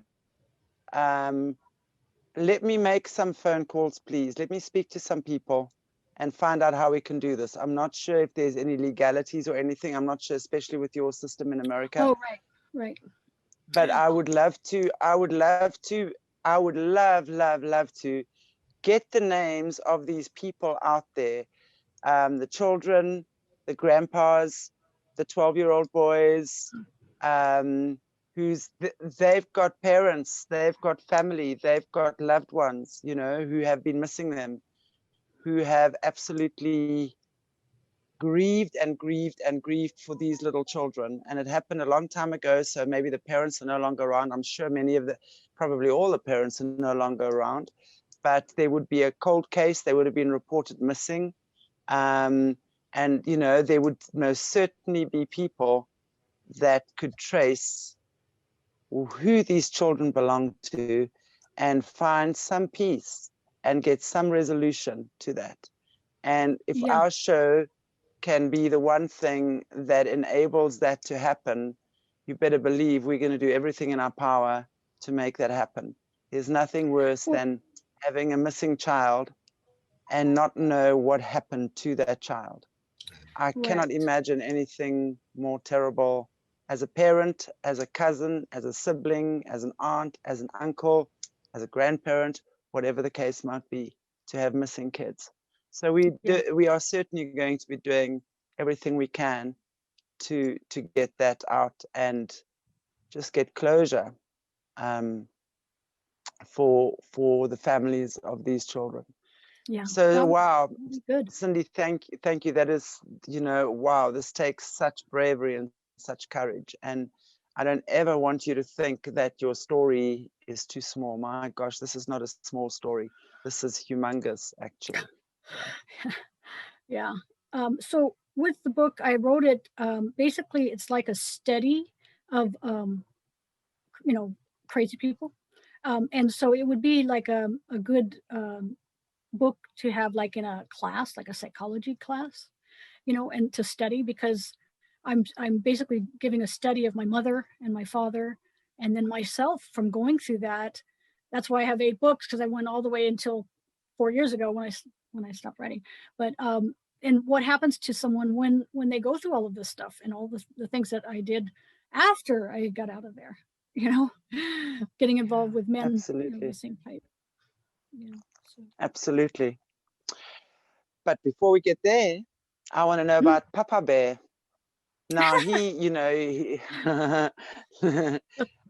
he was in the military, obviously away from home a lot. And I think one of the first things you said on our talk tonight was that you don't know how, you know, your mom and your dad met at a dance somewhere, and he was 22 and she was 17.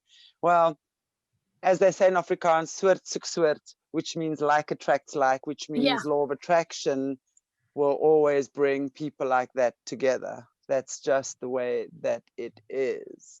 So I'm sure they obviously would have vibrationally sought each other out and obviously fed off this very sick, evil energy that was hosting or that was working through their bodies at that stage.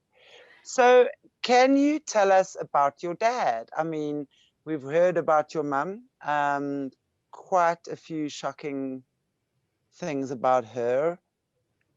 Where does your dad fit in? You mentioned a pastor somewhere along the line. Tell us about your dad. Well, my father was always mean. And so my mother was, every once in a while, she'd kind of come, you know, she'd have like a little bit of a nurturing bone somewhere. But most of the time that she nurtured was basically to get us back in shape to be able to be tortured again.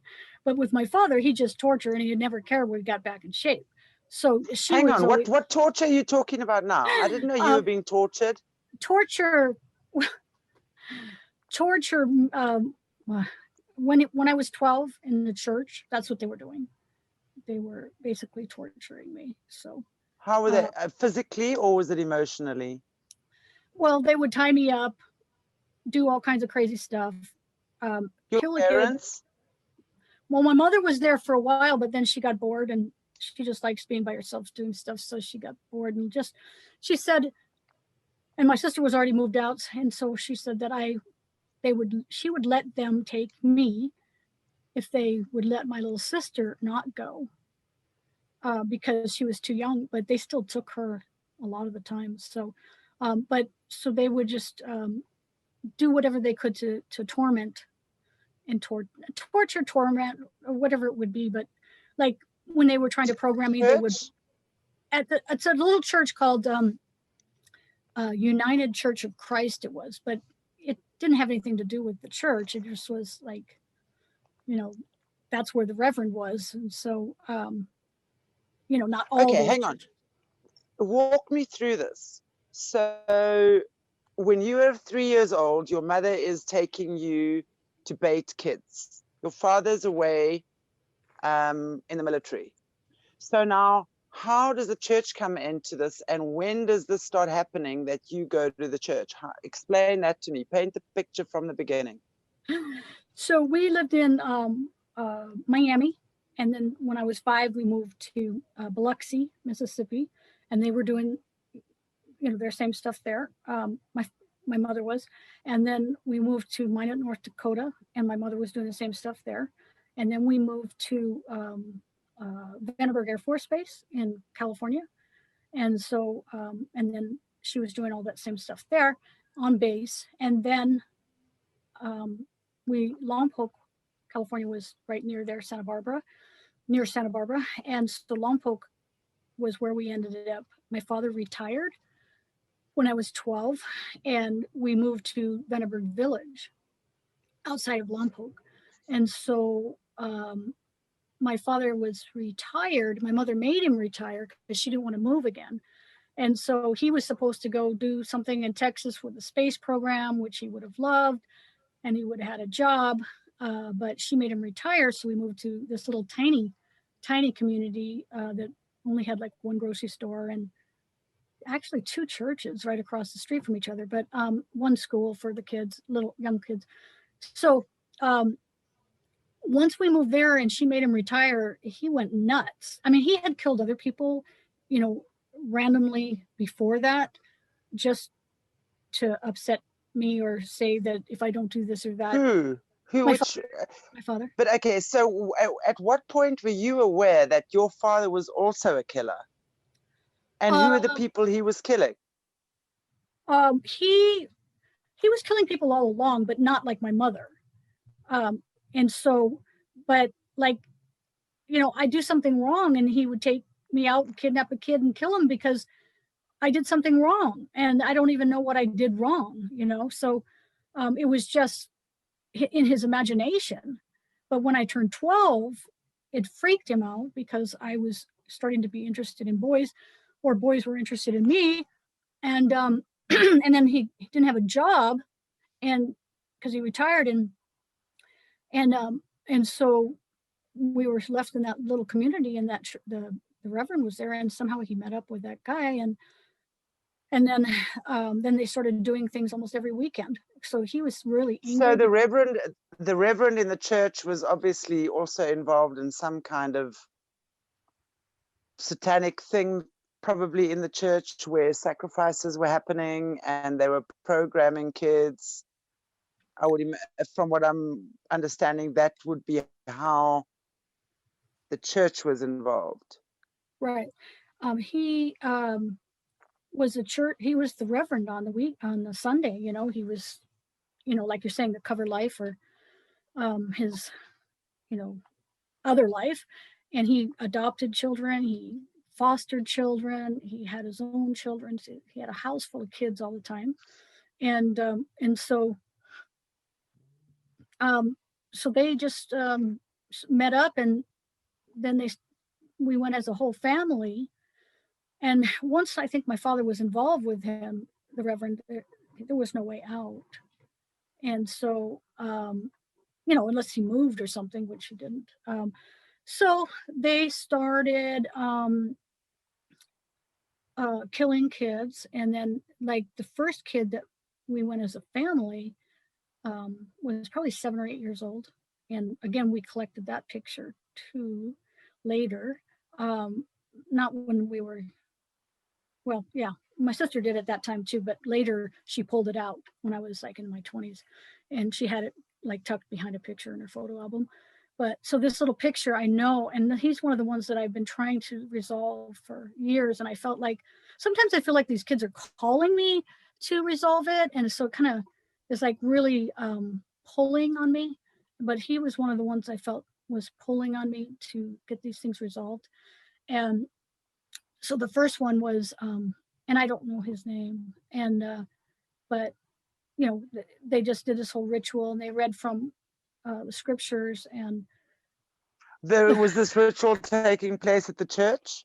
right, just with my family. Where at the church? So just your the, family and the reverend at the church? Right. It was a little octagon church, and so there was just a few little rows, and so they, you know, they would just either put a table in the middle or they would do something. And so they were reading from the scripture. The reverend was reading from the scriptures. And when I do find these memories, it's like I feel so like I did some kind of great accomplishment. It's like, do you know what it took to get that out of my head? And it's not in there anymore. And so, yeah, wow. They had read, and it took me a long time to figure out what they were reading, but it was from, I think it's Isaiah, the beginning in the Bible. And so if you look at that, you can read these horrible words, you know, and so he would read the horrible words out loud, you know. And so if you read them as scriptures, it's not the same thing. But when you read them like he read them, like he's really angry and he's reading these words out loud, it's just like the worst chapter ever. And so he would read from that, and then you know, do some kind of sprinkling ritual. He spoke in some kind of word in tongues, or I don't know. And then and then they killed the boy. But with my father and the reverend, they didn't want to, I don't know, they just strangled him. So they weren't like my mother. But then they would take a piece of them, and that's when they would, do whatever, make us, whatever. I can't even say it, but Cannibalize? Would they be cannibalize? Would they cannibalize Yeah. the kids, and would they make you cannibalize them too? Is that what you're saying? yeah, just one little piece. And most of the time we would be tied up with a gag, and our hands were tied, and we had a gag on. And so they would take the gag off and make us eat that. And then, we would, like, I would throw up, and then they would put the gag back on, and I'd be throwing up in the gag. Anyway, it was quite the ordeal. And so, How old were you at this stage, Cindy? 12. What age are you when this is going on?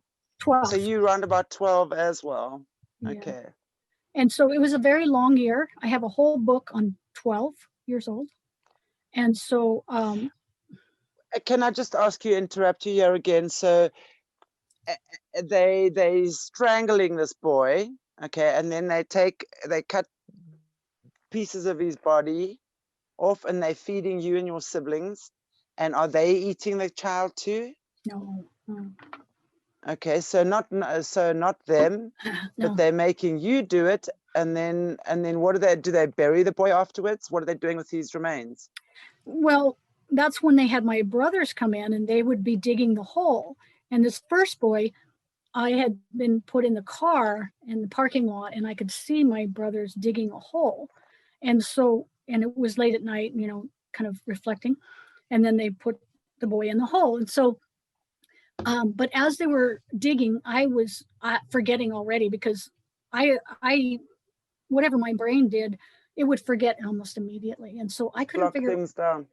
Yeah, I couldn't figure out what my brothers were burying. It's like, what are they doing over there? What are they burying? So, but then it would come back, and then then I would remember, and then it would be gone. And so I had no control over, when they were gone and when they weren't gone, and when they would come up and when I would get triggered. So I was bouncing around all over the place most of the time. But so I there was a newspaper article that came, and my father, the next, whenever it came, next few days or whatever, and it was had the little boy's picture in the paper, and he was missing. And so my father pointed it out to me. He was always reading his paper and having coffee, in the morning at the table, and he pointed it out to me, and he said, this would never have happened if you weren't so evil. And so that's what their excuse was all the time. And so, always blaming me for everything. So my father was telling me about the newspaper and saying that it wouldn't have happened if I wasn't so evil. And so I backed up out of the kitchen, and then I decided to go next door. And when I came back in the kitchen, the newspaper was cut out. And so the little picture of the little boy was cut out. Well, I didn't realize my sister had cut that out. And I thought my father was doing it to upset me. So I went next door to see their newspaper and to see if I could find the picture again. And so I talked to the neighbor, and I passed out like 3 times when I was trying to tell him. And, they finally figured something was wrong, because I kept pointing. They had opened the newspaper to the little boy's picture and had it open on the kitchen table. And every time I saw it, I'd pass out. And then I kept trying to tell them what happened. And I was stuttering and pointing, to the church. The church was just down the street, and they didn't know what I was doing. And so finally they knew something was wrong, because I kept passing out. So then I went home, because the younger daughter, the teenage daughter that was older than me, said, how could you make up stories about your sweet knitting mother? That's the one who said that. And so because I said both of them kill people. And so I went home, and they called the police. So the police came over, and they wanted to know what happened. And I was, they told me to come to the door. So I went out and stepped outside and talked to them. And I told them that I couldn't talk. And then my mother came out, and she said, what are you doing? What are you doing with, without a warrant and without you know, all those kinds of things that you would say on a TV show. And they just laughed at her and they said, we're just talking to her. We don't need a warrant to talk unless you're guilty. And so anyway, I ended up telling her, I said, why don't you tell them what happened, Mom? And I left and I went inside. And so then later, when my family was not home, they brought the parents over and they said, please tell the parents what happened. We know you know something happened because your little sister went over there and saw the picture in the paper and passed out too. And so, and I didn't know about that. And so the parents were pacing on our lawn and very upset. And so I ran down the street and had them follow me to the church. And I said, this is it. And they was like, you know, there's the church. Okay, what? And so I thought they would understand, but they didn't understand. It's like, this is it. This is where it happened. It's like, where what happened? You know, they didn't understand anything. So they had killed a little boy at that church and then buried him. So I took them around the corner and there was no fence. And I just showed them where they buried him. And so the parents knew something had happened, but they didn't know what, and they wanted to find out, you know, where the body was basically. And then, so then they took their time to get a warrant, even though there was no fence. They took their time to get a warrant and they went and dug, and they had already moved the body by then and there was nothing there. And so they had moved it down the canyon. It was right on a dead end street and there was a canyon. And so they had moved the body into the canyon. And this was a whole long drawn out story, but they, somehow I found out that that's what they did. And I got the police, and the police got the whole place marked off looking for the body, couldn't find the body. And then later they moved the body again. And so my father was tormenting me and showed me where they moved the body, and it was in Megalito Canyon. He showed me how far it was from the sign. He showed me where the tree was, 50 paces from the road. He told me everything. So then I got the police to go out there again, and you could tell there was stuff dug, but there was no body. And so they did that 3 times. And this was the first one that they had done. And then, so the police felt like I was making up stories and sending them on a wild goose chase. But while they were being diverted, they were doing stuff over at the church. So they were purposely doing that so they could do something else. So, so that was the first one, and it was just really tormenting and torturous. And after that, they didn't do that again, but we could never find a body. We could never figure out. They'd bury them and then they would be gone. And so I've heard that's what they do with ritual abuse type of thing. So the kid, when they go back and say the body was right there and it's not there, then the kid looks like they're crazy. And so that's kind of what they were doing. And I felt like there should still be bodies next to the church, but I couldn't find any. I've gone with friends to go dig.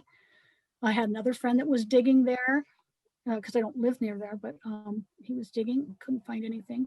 So I felt like all along, like it's been like covered, like veiled or cursed, or, you know, whatever it would be. Just, I just haven't been able to break through.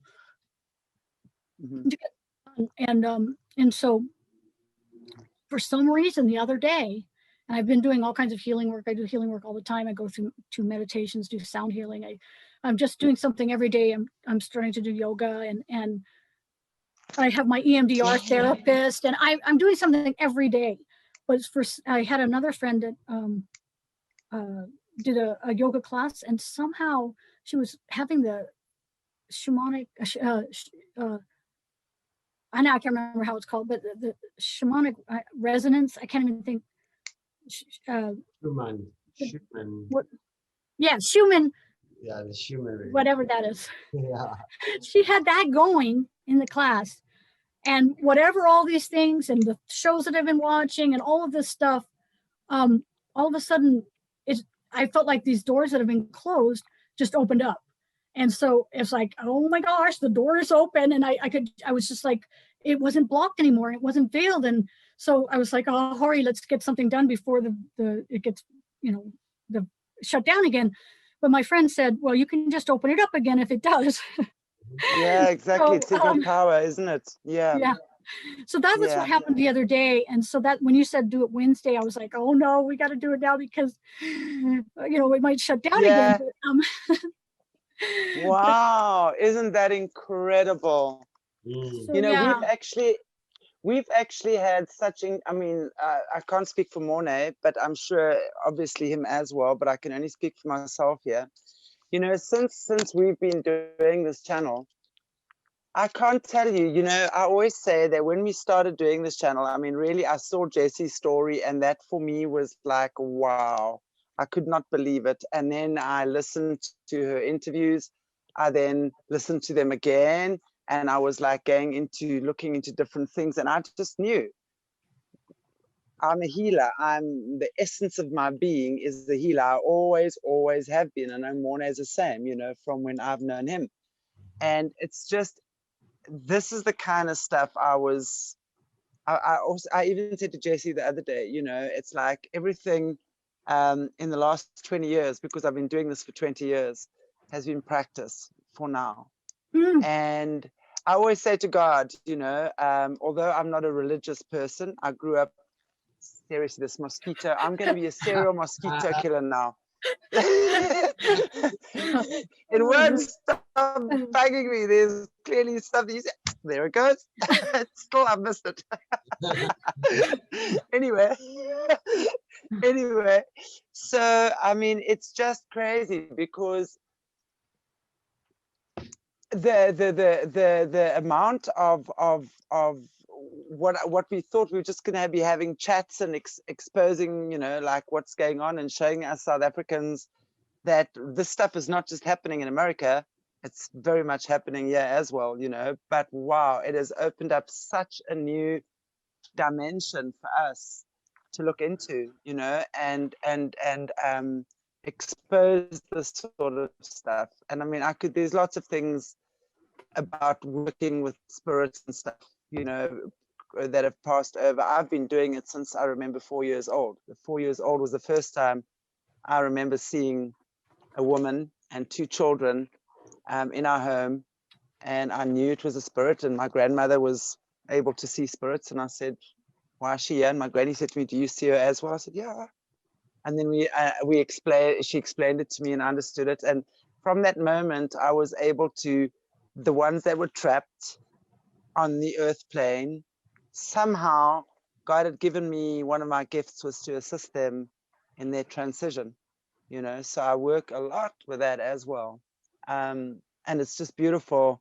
And I always say, I say to God, I say, if you don't use me, buddy, you're very, very silly. I said, because no one has as much passion as what I do. So use me. And I just feel like right now, everything I've trained for, God is really starting to use what I've asked for now. So again, it's been such a blessing to be able to, and I know we're nowhere near finished. And I think, Cindy, we're going to need to definitely do another show with you. Absolutely. Yeah, because I think we also we definitely not running short of time, but I think we want to maybe just take it into segments where the viewers can also just digest what we're saying, and we can digest it, you can digest it, everyone can digest it, because it's a crazy, it's really a crazy word. Can I add to, like you said, you don't know how I feel, but exactly like that. I can remember back when I was a little boy, when I heard like Jesus speak with me in the mountains. There was 2 times where I heard his voice, and it was always like, Mornay, you need to help me get the children back into the light.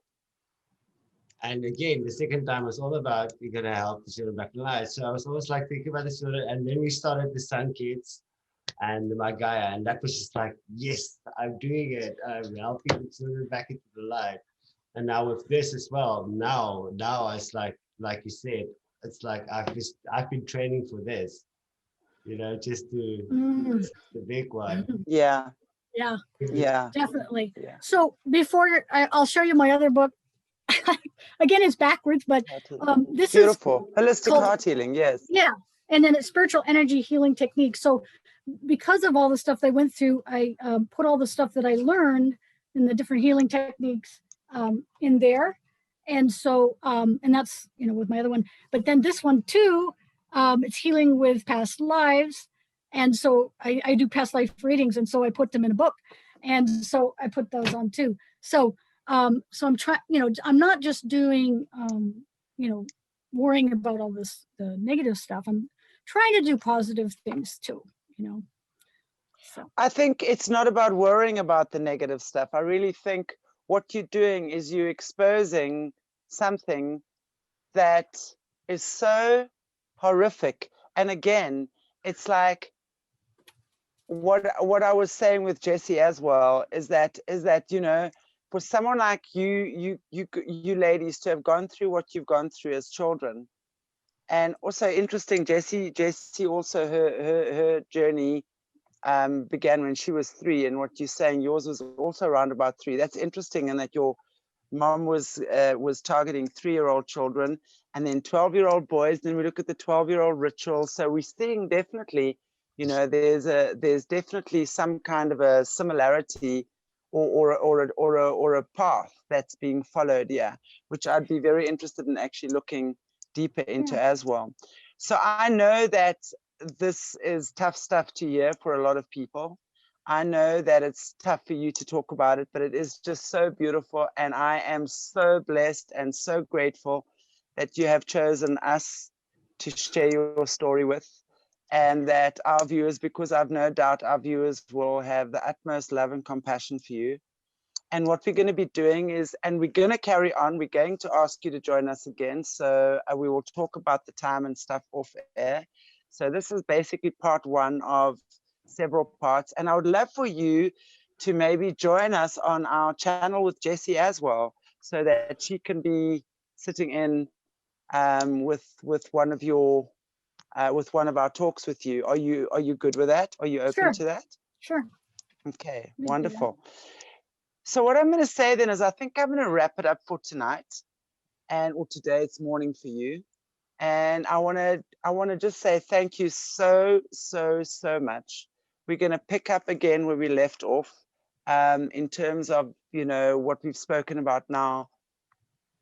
Gosh, the bodies and hiding and the torture and the torment that you went through. But before I actually end off, I'd like to ask you one thing, Cindy. Were you actually mind controlled? Did they actually put you through a mind control program? Or was it just the torture and the mental abuse, let's say at the church with the reverend, and the moving the body around and making you feel like you were crazy? Or did you actually go through a lot of the kids in the system would go through like the mind control, MK Ultra, I think is what they call it. Did you actually go through something like that yourself? Well, one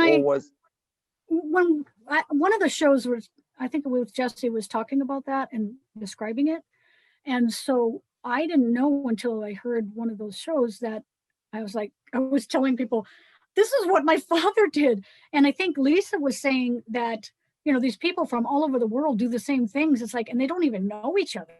And so it's like, how did they know to do these things? My father probably was abused when he was a kid, and my mother, but it's like, how do they know to do these things? And so they were doing the mind control.